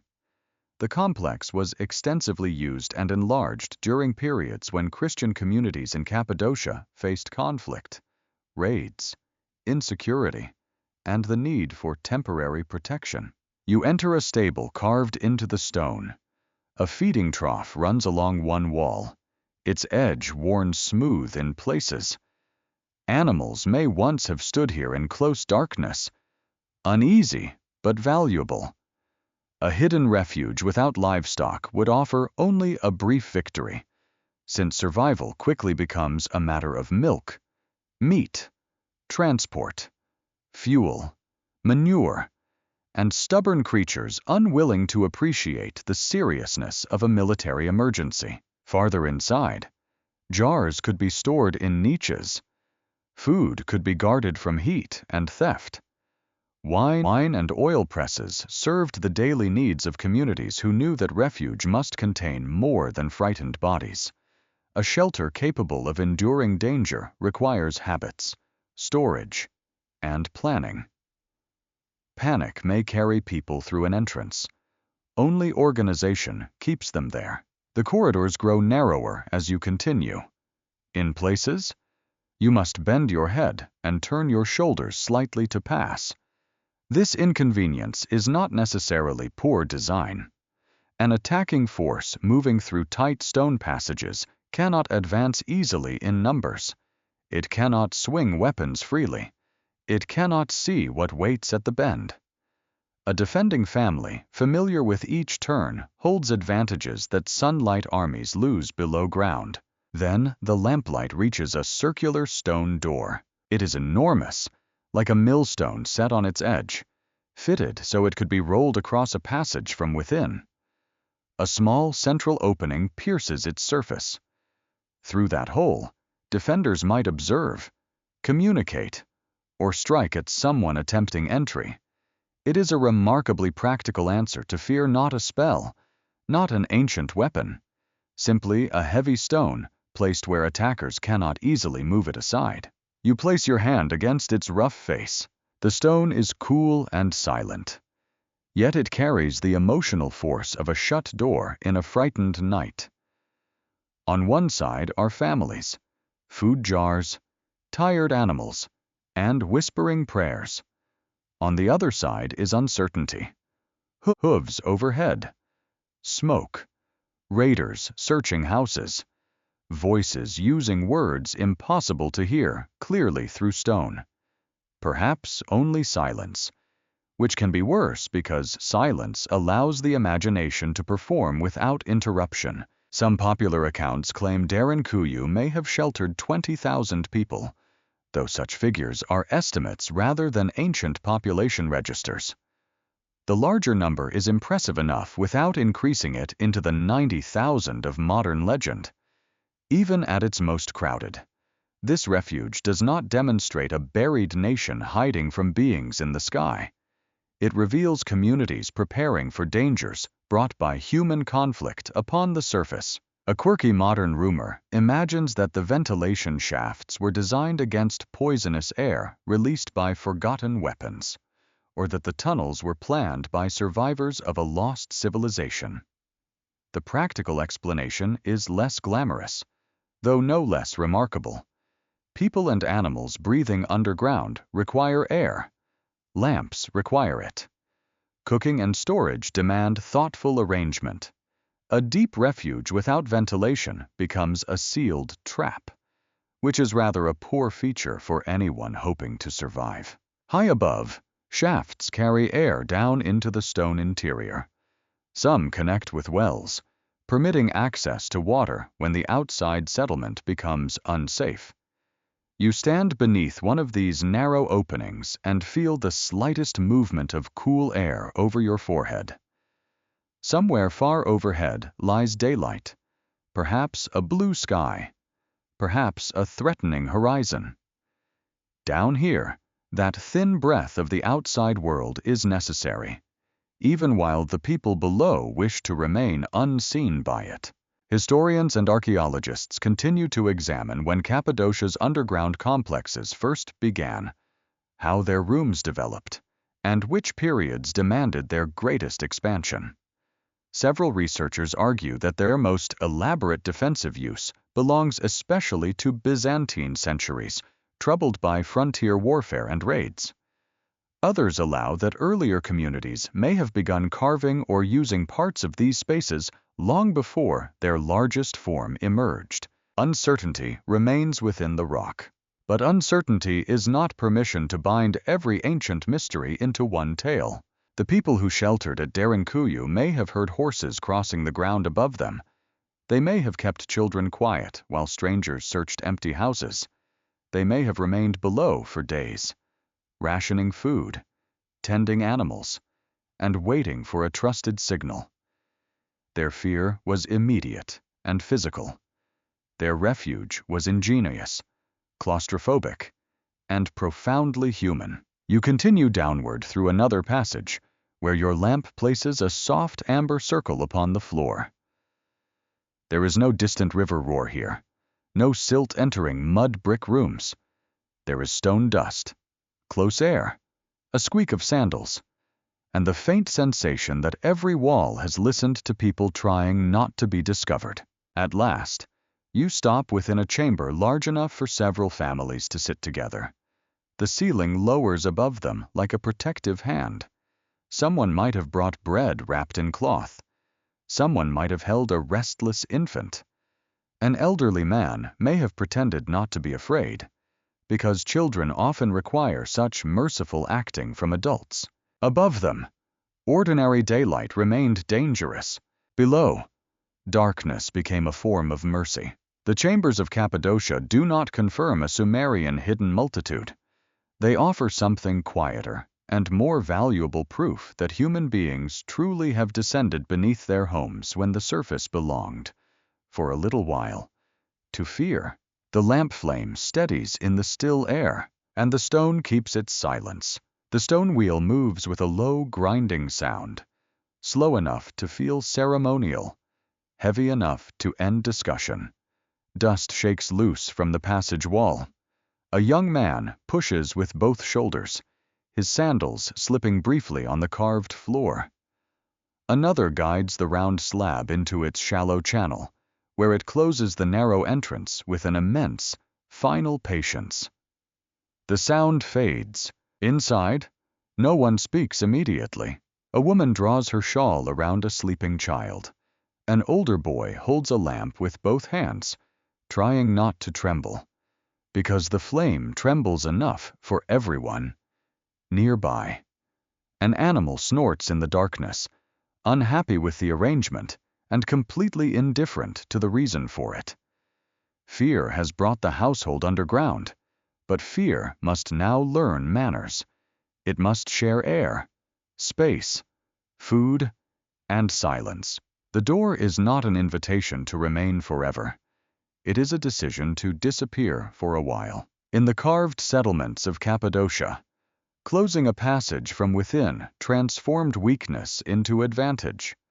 A small group, sheltering in familiar chambers, could make entry dangerous for a larger force. Corridors were narrow, turns were sharp, and the circular doors could be moved only from the protected side.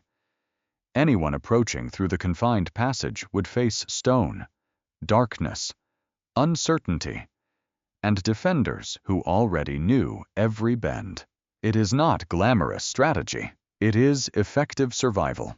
Across Anatolia, during the long centuries of Byzantine rule, frontier insecurity repeatedly reached rural communities. Historians at Oxford and scholars studying Eastern Roman settlement describe periods when raids disrupted farming districts, emptied exposed villages, and encouraged inhabitants to use defensible landscapes. In Cappadocia, rock-cut refugees gave households a way to vanish from easy capture while soldiers and raiders searched the visible settlement. You picture the moment of withdrawal. No trumpet announces it. Someone sees riders against the ridge, or smoke rising where smoke should not be. A warning passes quickly through houses. Bread is gathered. Water skins are lifted. Lamps, oil, blankets, and small valuables move into practiced hands. Chickens may be left to their uncertain fate, an injustice they would surely discuss at length, given the opportunity. Doors remain open overhead. Rooms appear abandoned. Beneath the surface, people listen. That is the cunning heart of the refuge. A fortified wall tells an enemy where resistance waits. An underground shelter offers emptiness instead. Raiders entering the village might find cold ovens, swept rooms, scattered straw, and perhaps a few objects deliberately abandoned because speed matters more than ownership. They may search for grain and metal, curse the disappointing absence of captives, and wonder whether the settlement has fled toward distant hills. All the while, the missing families are close enough to hear boots crossing their floors. Within the chamber, sound becomes a dangerous visitor. A baby begins to fuss, and the mother presses her cheek gently against his forehead. An elder coughs into folded cloth. Someone adjusts a jar too quickly, causing its base to scrape along the stone.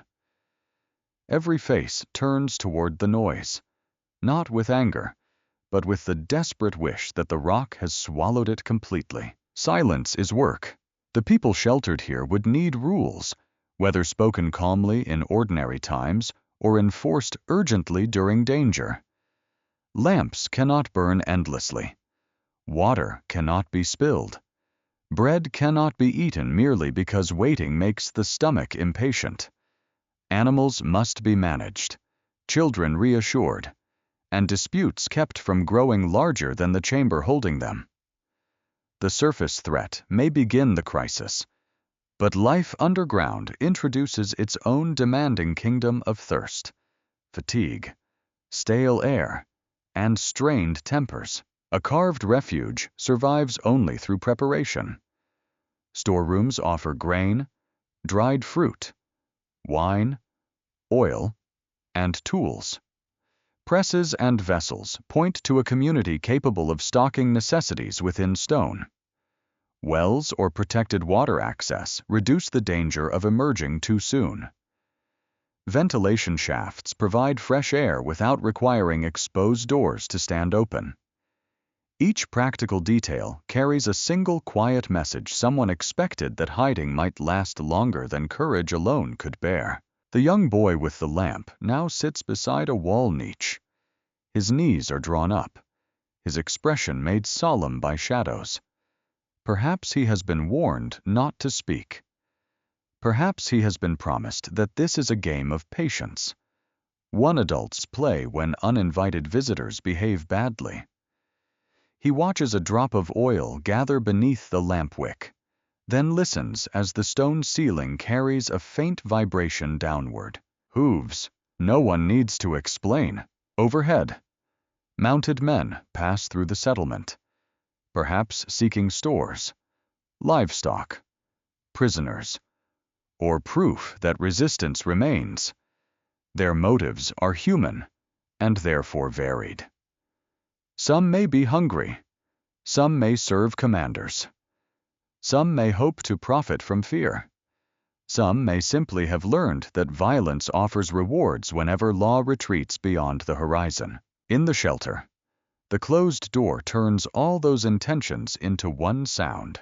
Waiting, a whimsical rumor, popular among those who prefer lost technology to ordinary engineering, claims the circular doors were designed by an unknown vanished people who understood secret forces within the earth.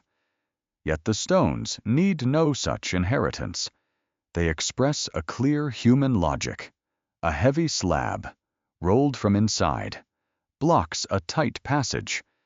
It does not need to be magical when gravity, narrow walls, and frightened determination already do such excellent work. There remains, however, a genuine question among researchers. Were many of these carved spaces built primarily for emergency refuge, or did ordinary storage and domestic use gradually become part of broader defensive networks? Some chambers seem clearly suited to prolonged concealment, while others may have begun as practical rooms later linked and enlarged. Stone preserves the shape of use more readily than the precise intention of the first hand cutting into it. That uncertainty deepens the atmosphere. A storeroom may become a sanctuary when a village hears approaching riders.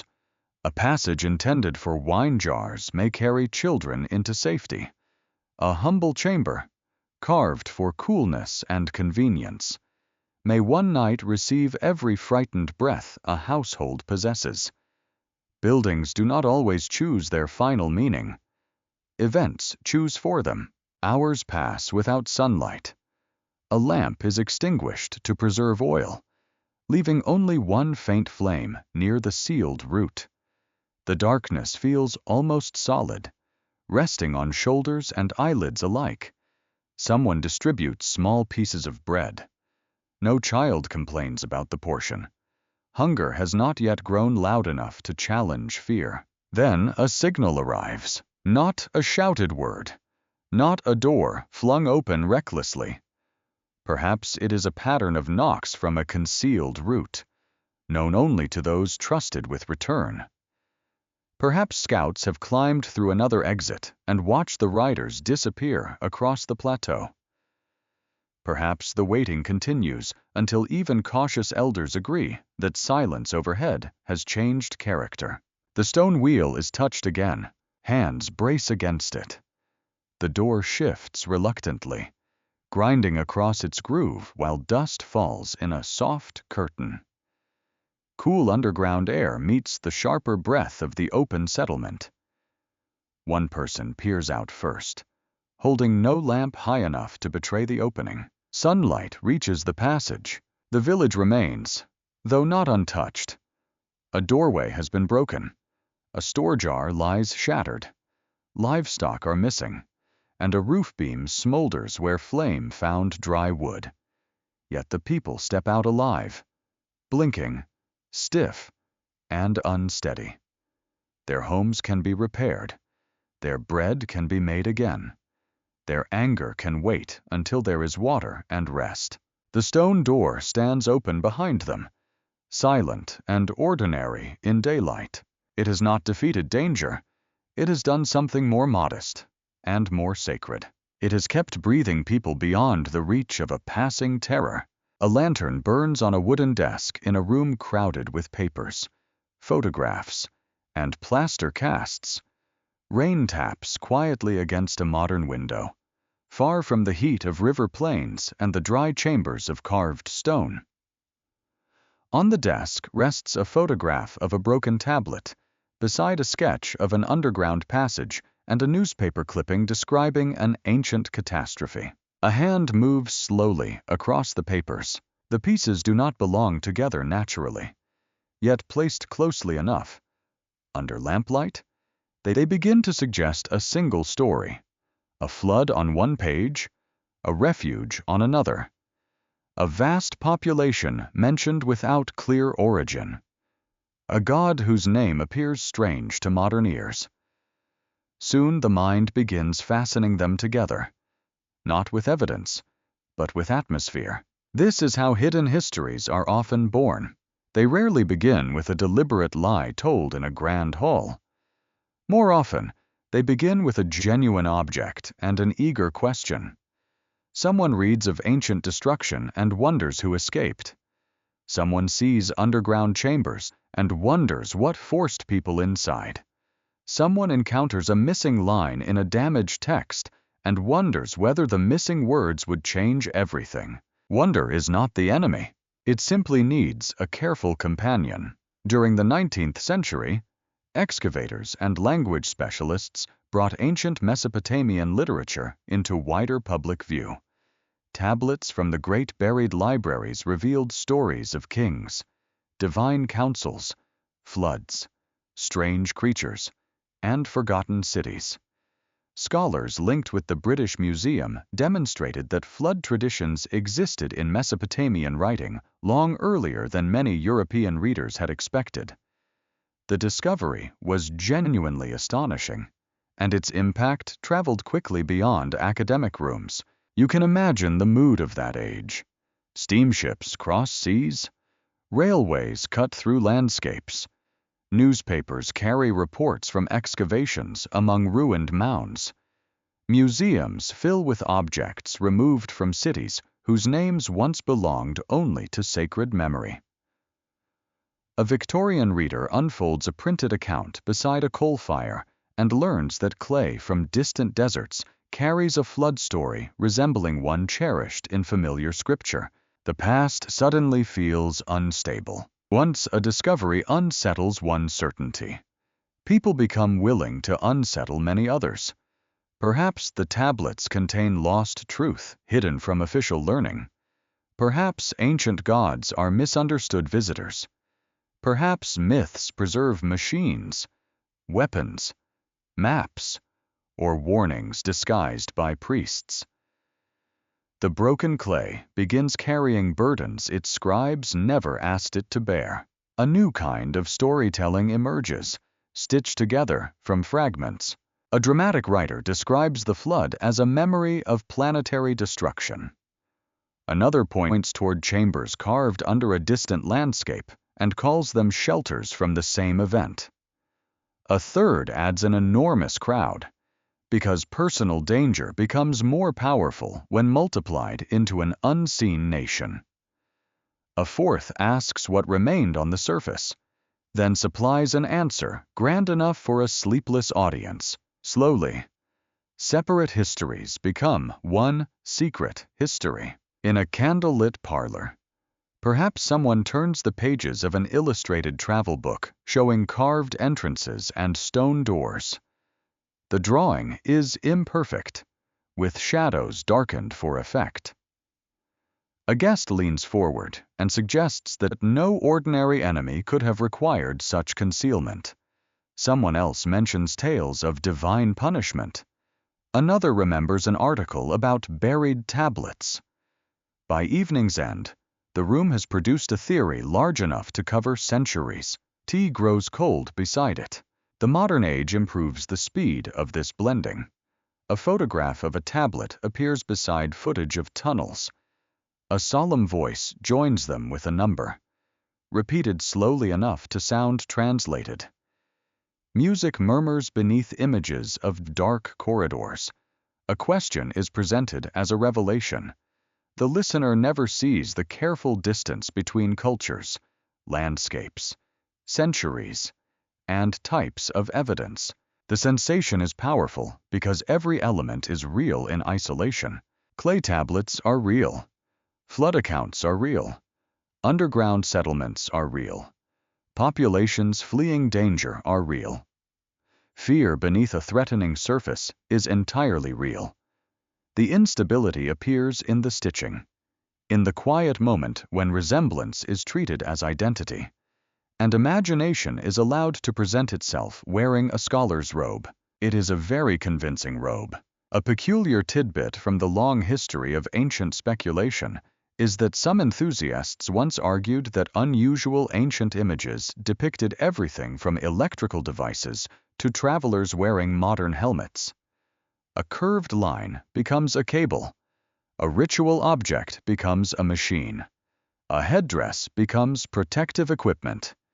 With enough confidence, nearly any unfamiliar object can be persuaded to look like tomorrow hiding inside yesterday. Ancient art endures this treatment with remarkable patience, yet the appeal is understandable.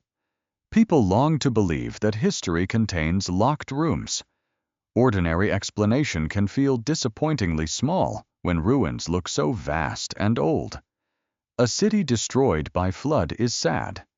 A city destroyed because its inhabitants knew a forbidden truth is strangely irresistible. A tunnel used during raids is impressive. A tunnel guarding survivors from beings above becomes a doorway into another universe. The mind enjoys a door. In university collections and archaeological laboratories, the work proceeds differently. A tablet fragment is copied sign by sign. A layer of soil is recorded by depth and position. A carved chamber is studied through building sequence, tool marks, pottery, inscriptions, and later reuse. Researchers from institutions such as Yale, Oxford, Chicago, and Pennsylvania have built knowledge through slow comparison, accepting that a satisfying conclusion cannot be pressed from every mystery. Even among careful historians, debate remains alive about how ancient memories travel. A real catastrophe may leave behind stories that change across generations. A sacred narrative may preserve emotions of loss more accurately than a sequence of events. Images of descent, rescue, punishment, and renewal can migrate between communities, receiving new meanings as centuries pass. The scholarly question is not whether people combine memories. They certainly do. The question is how, when, and from which experiences a tradition has grown. That question is quieter than a secret population. It may also be more profound. You step into a room where shelves hold tablets behind glass. Their surfaces are small, brown, and subdued beneath museum lighting. No thunder accompanies them. No hidden door opens when you approach. Visitors pass gently, reading labels, moving onward toward statues, seals, and bowls. Yet each object has survived an impossible distance of time, carrying traces of thought from people whose entire horizon has vanished. One broken tablet has enough mystery already. It was shaped by hands. It entered Earth. It waded through fallen buildings, lost languages, passing empires, and the deep forgetfulness that covers most human lives. Then it returned to light, only partly readable, offering a story that resists completion. You do not need to attach distant tunnels or invented multitudes to make that encounter feel uncanny. Across the gallery, a child peers at an ancient seal and asks why the figures look unusual. An adult answers uncertainly, perhaps inventing just a little to keep the conversation pleasant. The moment is innocent, yet it carries the ancient mechanism onward. Where knowledge fades, story steps closer. Where shapes appear strange, meaning gathers around them. Outside the museum, evening rain darkens the pavement. Reflections ripple beneath street lamps, turning ordinary steps into fleeting patterns of gold. People hurry beneath umbrellas, carrying messages, groceries, appointments, and private worries. They are not so different from those who once walked beside canals or entered chambers beneath stone. They seek safety. They dislike uncertainty. They arrange fragments into patterns because a pattern feels kinder than silence. The hidden history is therefore not only the tale itself, it is the desire that forms it. Somewhere, a voice will again speak of tablets, chambers, waters, and 90,000 frightened souls. The pieces will be joined neatly, perhaps beautifully, until the seams nearly disappear. Yet the seams remain, fine as hairline cracks in clay, visible when the light falls gently across them. And perhaps the truest mystery is not what waited on the surface, but why the human heart so readily believes that darkness below must conceal an answer. Incense smoke curls through a temple doorway, carrying the sweet, heavy scent of resin into the morning air. Outside, workers gather near baskets of grain, their faces sharpened by hunger, weariness, and the practical suspicion that someone important will receive food first. Inside, a priest washes his hands, arranges offerings, and prepares words meant to steady a world that has become difficult to trust. A city does not endure through walls alone. It endures through explanation. When crops prosper, authority appears blessed. When canals carry water neatly between fields, rulers seem wise, priests seem effective, and offerings seem well received. People may complain about levies, labor duties, or the surprisingly generous appetite of a temple household. Yet the larger arrangement holds. Grain enters storehouses, rations return through official hands. Ceremony gives shape to dependence. When disaster comes, that arrangement trembles. A ruined field raises uncomfortable questions. A broken canal does more than interrupt irrigation. It weakens the promise that the people governing the city understand the powers surrounding it. If hunger spreads while temples remain tall, someone eventually wonders whether the gods have turned away, whether the ruler has failed, or whether the entire sacred design has become little more than an impressive collection of bricks. Questions can be dangerous, so can answers. In the ancient Mesopotamian world, kingship was presented not simply as human ambition, but as an institution granted from the divine realm. The Sumerian king list, studied in depth by scholars at the University of Chicago, begins from the solemn idea that kingship descended from heaven. Cities receive it, rulers hold it, and catastrophe interrupts it. When flood sweeps across the land, authority does not vanish forever. It descends again, renewed within another city. That is more than a list of rulers. It is a theory of survival. You enter a public courtyard where a small crowd has assembled beneath a fierce white sky. A herald stands upon a platform, flanked by temple officials and guards carrying staffs. Behind them, grain jars remain safely shaded beneath awnings. The people have come because food will be assigned, canal work demanded, and explanations offered in the same morning. Ancient administration understands something still familiar in every age. A hungry population listens most closely when distribution and obedience occupy the same doorway. The herald speaks of order restored through rightful leadership. He speaks of offerings made correctly, embankments repaired, and fields soon returning to abundance. Perhaps he names a recent disaster as a warning against neglecting ritual obligations. Perhaps he reminds the people that the gods spared the city for a purpose. The tone is grave, comforting, and faintly useful to those standing nearest the grain. Fear has many uses. It can scatter people into panic, certainly, yet shaped carefully, repeated through ceremony, and attached to recognized authority. Fear can gather people into obedience. A story of destruction tells the listener that human arrangements are fragile. A story of one righteous survivor adds that survival may depend upon listening correctly. A story in which kingship returns from divine heights suggests that order has not failed at all. It has merely been withdrawn, tested, and restored through approved hands. You can almost hear the relief such a message offers. Disaster no longer appears meaningless. The water did not rise because rivers are wild, banks weak, weather harsh, and cities vulnerable. It rose within a moral universe. Someone understood it. Someone survived it. Someone now knows how life should be arranged. Meaning is a powerful ration. Temple institutions and palaces held practical authority because they managed stores, labor, land, and offerings.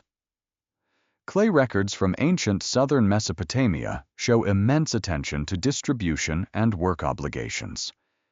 These institutions could feed workers, organize canal repair, gather surplus, and sustain public ritual.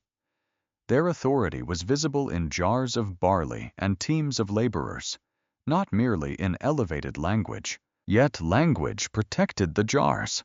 A laborer carrying mud for an embankment may work because his family needs rations. He may also work because a damaged canal has been described as a wound in sacred order, and repairing it places him within the city's recovery. A woman contributing grain to an offering may feel the loss sharply, especially when her household stores seem thin. Still, the ritual tells her that giving is not simple deprivation. It is participation in restoring balance. Perhaps she believes this entirely. Perhaps she believes enough. Near the temple stair, a diviner examines an animal offering with an expression of impressive concentration. Mesopotamian specialists developed elaborate methods for reading signs in unusual births, dreams, stars, eclipses, weather, and the organs of sacrificed sheep. A mark upon a liver could be treated as a warning concerning royal safety, military action, or public misfortune. For the ordinary citizen, this offered a curious reassurance. Even alarming events might contain messages, though apparently the gods preferred delivering them through methods requiring professional interpretation. It is difficult to argue with a liver specialist. A quirky rumor in later imaginative retellings turned such priests into keepers of secret disaster knowledge, guardians of hidden calendars predicting destruction while common people remained deliberately uninformed. The picture is tempting robed officials whispering behind temple doors, saving chosen families while others face the sky unprepared. The surviving evidence supports learned divination, political influence, and guarded ritual expertise. It does not establish a priestly operation hiding thousands beneath the earth from an unknown presence. Still, information always creates power. A priest who declares an omen dangerous may influence a king. A ruler who claims divine favor may require greater labor from his people. An institution controlling grain in famine controls not merely food, but patience.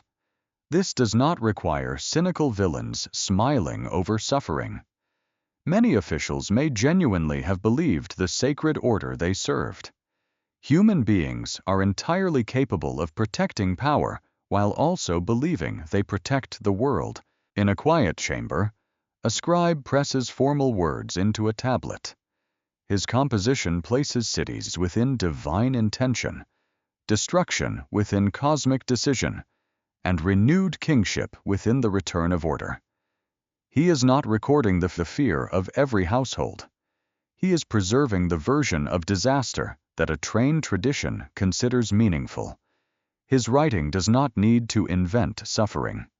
It needs to explain who has authority when suffering ends. Scholars continue to discuss how political purpose and religious conviction mingle within Mesopotamian traditions of kingship and catastrophe.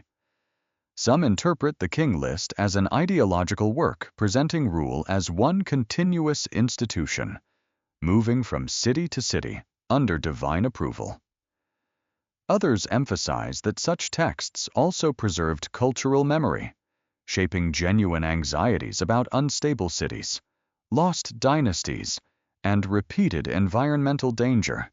Belief and usefulness do not cancel one another. They often sit comfortably upon the same throne. The crowd begins to move. Names are called. Portions are measured. A worker accepts barley into a cloth bag, bowing briefly toward the official who assigns it. His gratitude may be sincere, reluctant, or simply sensible. Behind him, two women speak softly about whether the allocation will last through the week. A guard watches the jars. A priest tends the smoke, curling upward toward the bright, indifferent air. Everything appears orderly again, yet you can feel the bargain beneath it. The people offer labor, grain, ceremony, and acceptance. Authority offers stores, organization, protection, and a story large enough to hold disaster without collapsing. The story tells them that the world is frightening, but not shapeless, that obedience has meaning, that survival belongs near the temple, near the ruler, near the hands able to interpret fear and distribute bread. The sun lowers, reddening the mud walls and turning smoke into a faint ribbon of gold. Families carry their measured portions home. Temple doors close slowly behind the final offerings. In the fading light, the city seems peaceful, nearly reassured. Perhaps fear has loosened its grip, or perhaps it has simply learned to kneel. A wooden latch lifts with a small, reluctant sound, and the doorway opens onto brightness. You step carefully into air that seems larger than it should be. The storm has spent its rage. The danger has loosened its grip. Yet the familiar world has acquired a strange expression, like the face of someone known well, altered by grief and sleeplessness. Sunlight touches everything without apology. A courtyard lies filled with cracked silt, smooth in some places, ridged where water retreated. Reed mats cling to a wall at shoulder height. A cooking pot rests upside down beside a doorway, half buried in mud. The little fig tree once shaded by the roof has lost every leaf, though one wet branch remains angled toward the morning as though uncertain whether it should begin again. People emerge slowly. A man carries a lamp no longer needed, having forgotten to put it down. A girl steps into the lane and stares at a shoe lodged in the mud, recognizing it without speaking. Two women stand beside a collapsed wall, their hands touching at the wrists. Neither quite ready to ask whose house has vanished beneath the brown weight of earth and broken brick. There is no shout of triumph. Survival begins in silence. The streets must be learned again.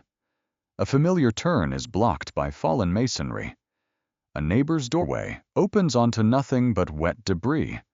A storehouse, once guarded carefully, has burst along one wall, spilling grain into mud where birds gather with cheerful indifference to human loss. Even the canal has altered its manner, running wide and dull through places where children once played. Someone calls a name across the water. No answer returns. In disaster stories, rescue often seems like an ending. The door opens, the vessel rests, the danger passes. Yet, for those who step onto changed ground, rescue is only the beginning of a more delicate task.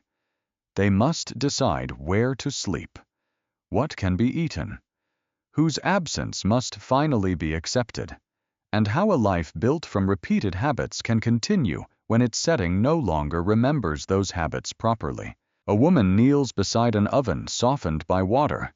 Its rounded form has sagged inward. Useless now, though her hand touches it with unexpected tenderness. Perhaps she shaped loaves there for years. Perhaps her youngest child learned to steal warm crusts from a basket beside it. The oven is merely clay. It is also a calendar of ordinary mornings, and she remains beside it longer than practicality requires. Memory clings to small things. In ancient southern Mesopotamia, communities composed solemn songs for ruined cities. Oxford scholars translating the lament for Sumer and Ur reveal a tradition in which destroyed streets, abandoned sanctuaries, scattered people, and divine sorrow are gathered into carefully shaped speech. These compositions do not merely declare that a city fell. They dwell upon empty houses, silenced celebrations, broken order, and the painful wish that protection might return. A ruined city needs mourning because bricks alone cannot explain it. At dusk, survivors gather on a patch of dry ground beside a damaged sacred building. No one has the energy for a grand ceremony. A small bowl of oil is placed near a wall. A singer begins softly, his voice dry from thirst and smoke. He does not name every lost person. He could not. Instead, he names the city as though it were a suffering body. Its gates are wounded. Its streets are emptied. Its guardian has withdrawn. Its people have become scattered like grain blown from a basket. Those listening understand. When individual grief becomes too crowded to carry, the city carries it for them. A mother can weep for the broken street when she cannot yet speak her son's name. A worker can mourn the silent granary when the hunger in his household feels too private and too humiliating. A ruler can join a public lament and appear not defeated, but joined to the sorrow of those he must somehow lead again. The song gives everyone a place to stand. Days lengthen. Mud dries into hard, curling plates beneath the sun. The first repairs begin with little ceremony. Reeds are cut for roofs. Bricks are shaped from earth still carrying the flood's mark. Water channels are cleared using baskets, shovels, aching shoulders, and muttered complaints. A surviving jar of seed grain is opened with the solemn care usually reserved for treasure. A child finds a clay animal in the debris. One leg missing, she keeps it anyway. At night, the gathered families tell the story differently from one another. One remembers the sudden cold of water entering a room. Another remembers only the shouting. A third insists that the sky became dark at midday. An old man speaks of a warning dream received by a relative. though several listeners quietly suspect that the dream has arrived rather conveniently now that survival requires meaning. No one interrupts him. Facts are not the only things people need. Across years, the details settle into patterns. The storm becomes a judgment, perhaps, because meaningless destruction is harder to place within the heart. The one household spared upon higher ground becomes the family warned in time. A useful boat becomes a vessel chosen for survival. An offering made in gratitude becomes a rite performed each season, not because everyone remembers its first morning clearly, but because repetition keeps terror from becoming shapeless. A peculiar modern notion claims that ancient laments contain hidden signals, coded by survivors who dared not describe what truly occupied the surface. Empty streets are treated as evidence of forbidden watchers. Divine absence becomes secret evacuation. The idea turns mourning into a puzzle box, as though people could not possibly write sorrowfully about ruined homes unless concealing a more exotic danger. Yet sorrow requires no code. The genuine mystery lies in transformation. A frightened memory becomes a shared account. A shared account becomes a ceremony. A ceremony becomes a tablet copied by students who never saw the original ruin.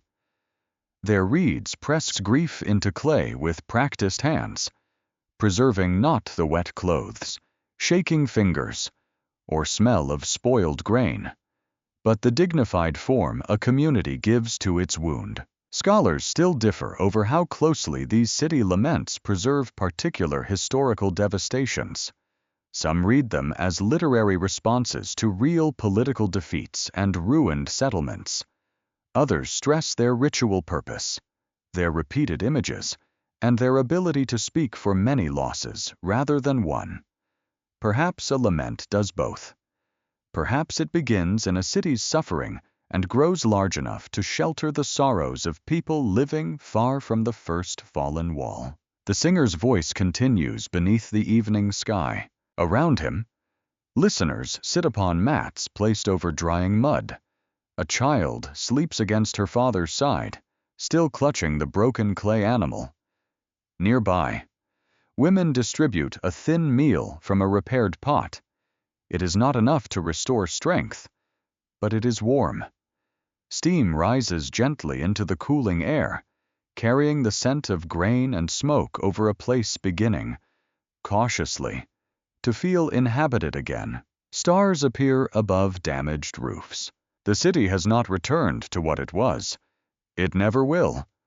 New walls may follow old foundations, but those who raise them know what lies beneath. They know water can enter. They know doors can open onto absence. They know a clear sky may look down upon people carrying losses too quiet for any official record. So they sing, they pour oil, they shape bricks, they teach children which names belong to the vanished. They preserve a warning without needing every detail to remain unchanged. The story becomes softer at its edges, larger in its meaning, and more enduring than the houses it remembers. The surface is livable again, but it is no longer innocent. The tablet rests beneath glass, small enough to be held in two careful hands. Its surface is the color of dried earth after rain has departed, neither beautiful nor imposing at first glance. Around it, the gallery is quiet. Shoes pass softly over polished floors. A distant air vent hums. Someone lowers a voice instinctively, as though the clay might be sleeping. You lean closer.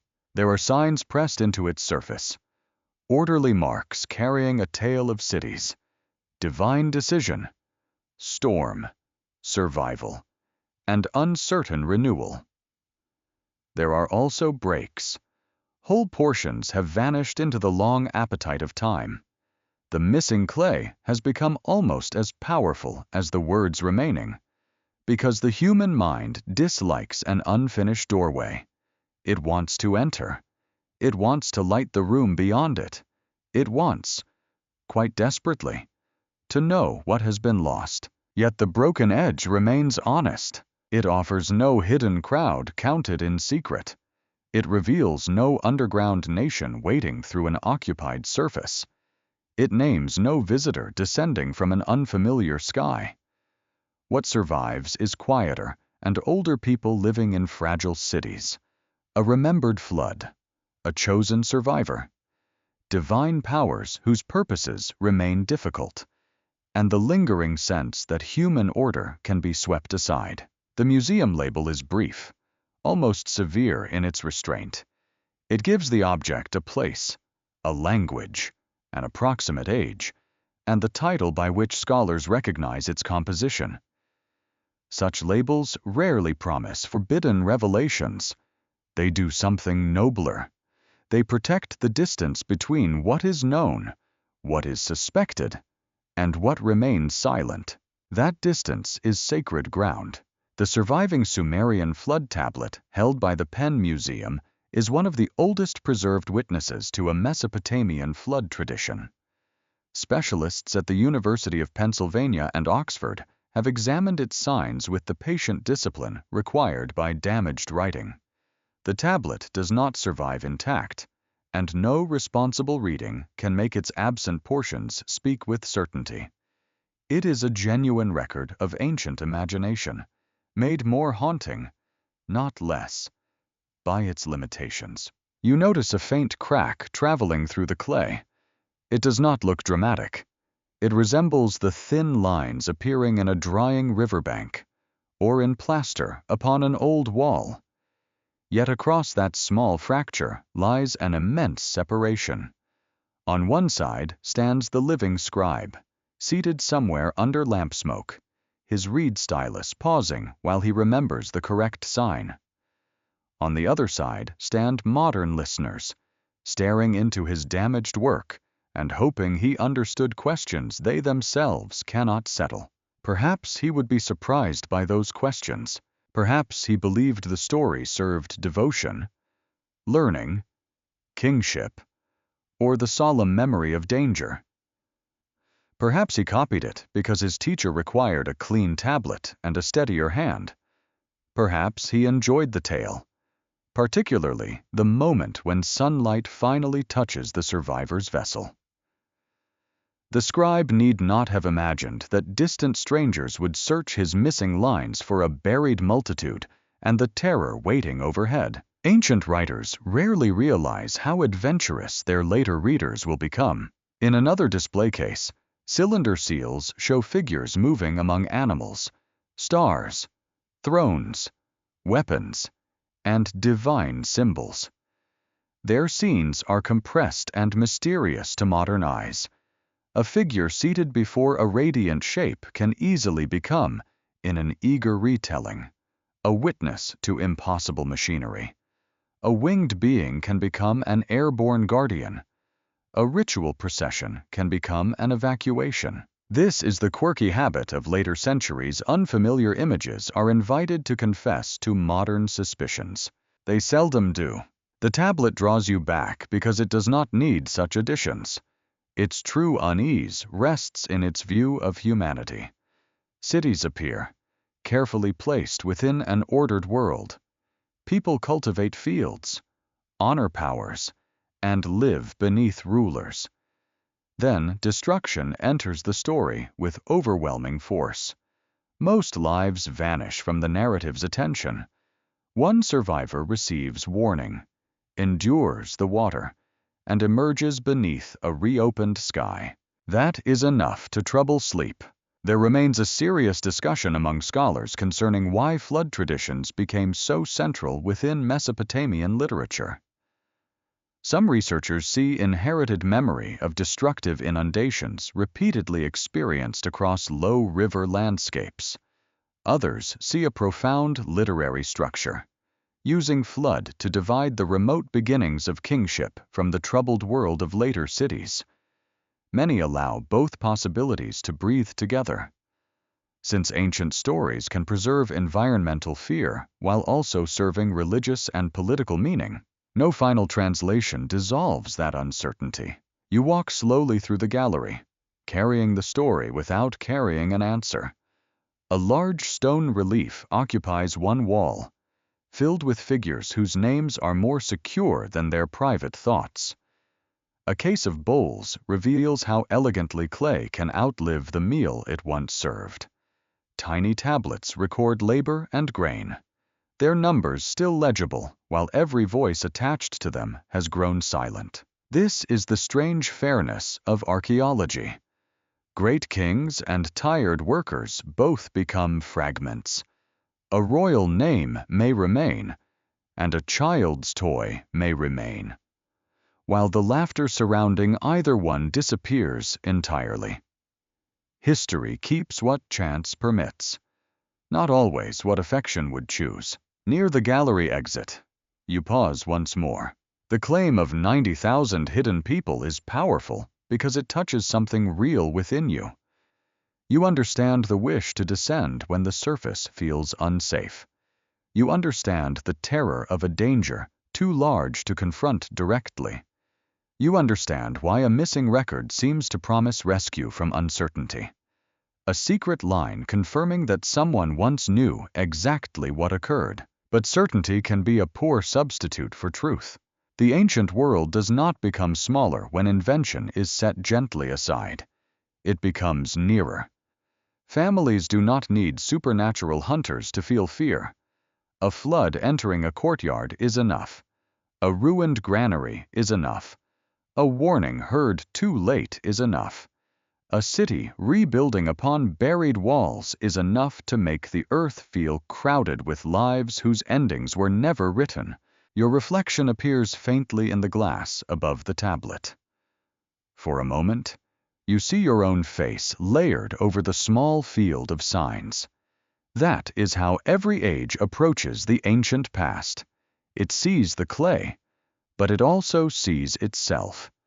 Its own fears gather in the gaps. Its own hopes press against damaged lines. Its own longing for patterns turns silence into an invitation. Perhaps the people of Sumer were not concealing a secret history of those who fled beneath the ground. Perhaps they were preserving a simpler warning, one almost too close to human life for comfort. Cities endure only while water, food, authority, memory, and trust remain in delicate balance. Remove any one of them, and the world above can become unfamiliar with startling speed. Outside, evening has deepened. Rain has begun on the museum steps, gentle enough that passers-by do not hurry. Street lamps brighten the pavement, and shallow pools catch their light in trembling circles. The sound is soft, regular, soothing to those safely indoors. You know how differently rain may sound to a city built low beside uncertain water. The tablet remains beneath its glass, protected from dampness, careless hands, and the easy confidence of hurried interpretations.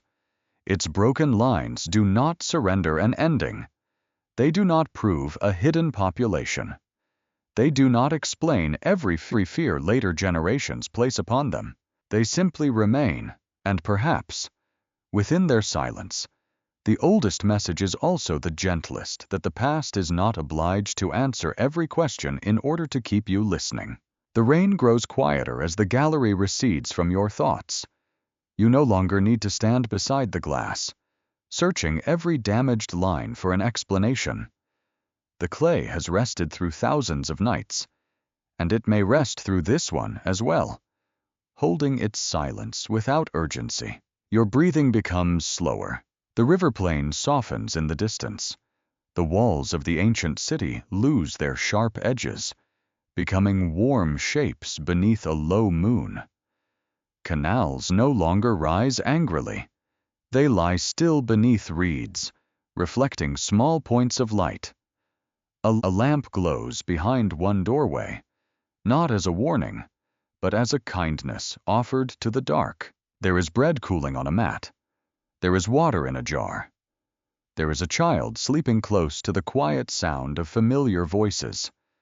Somewhere, A scribe sets down his reed and stretches tired fingers, satisfied that the clay may wait until morning. You do not have to solve what frightened every vanished household. You do not have to count the missing, enter every chamber, or discover what each broken mark once carried. Some stories remain incomplete because time has gently folded part of them away. That is all right. The ground below is quiet now. The sky above is calm.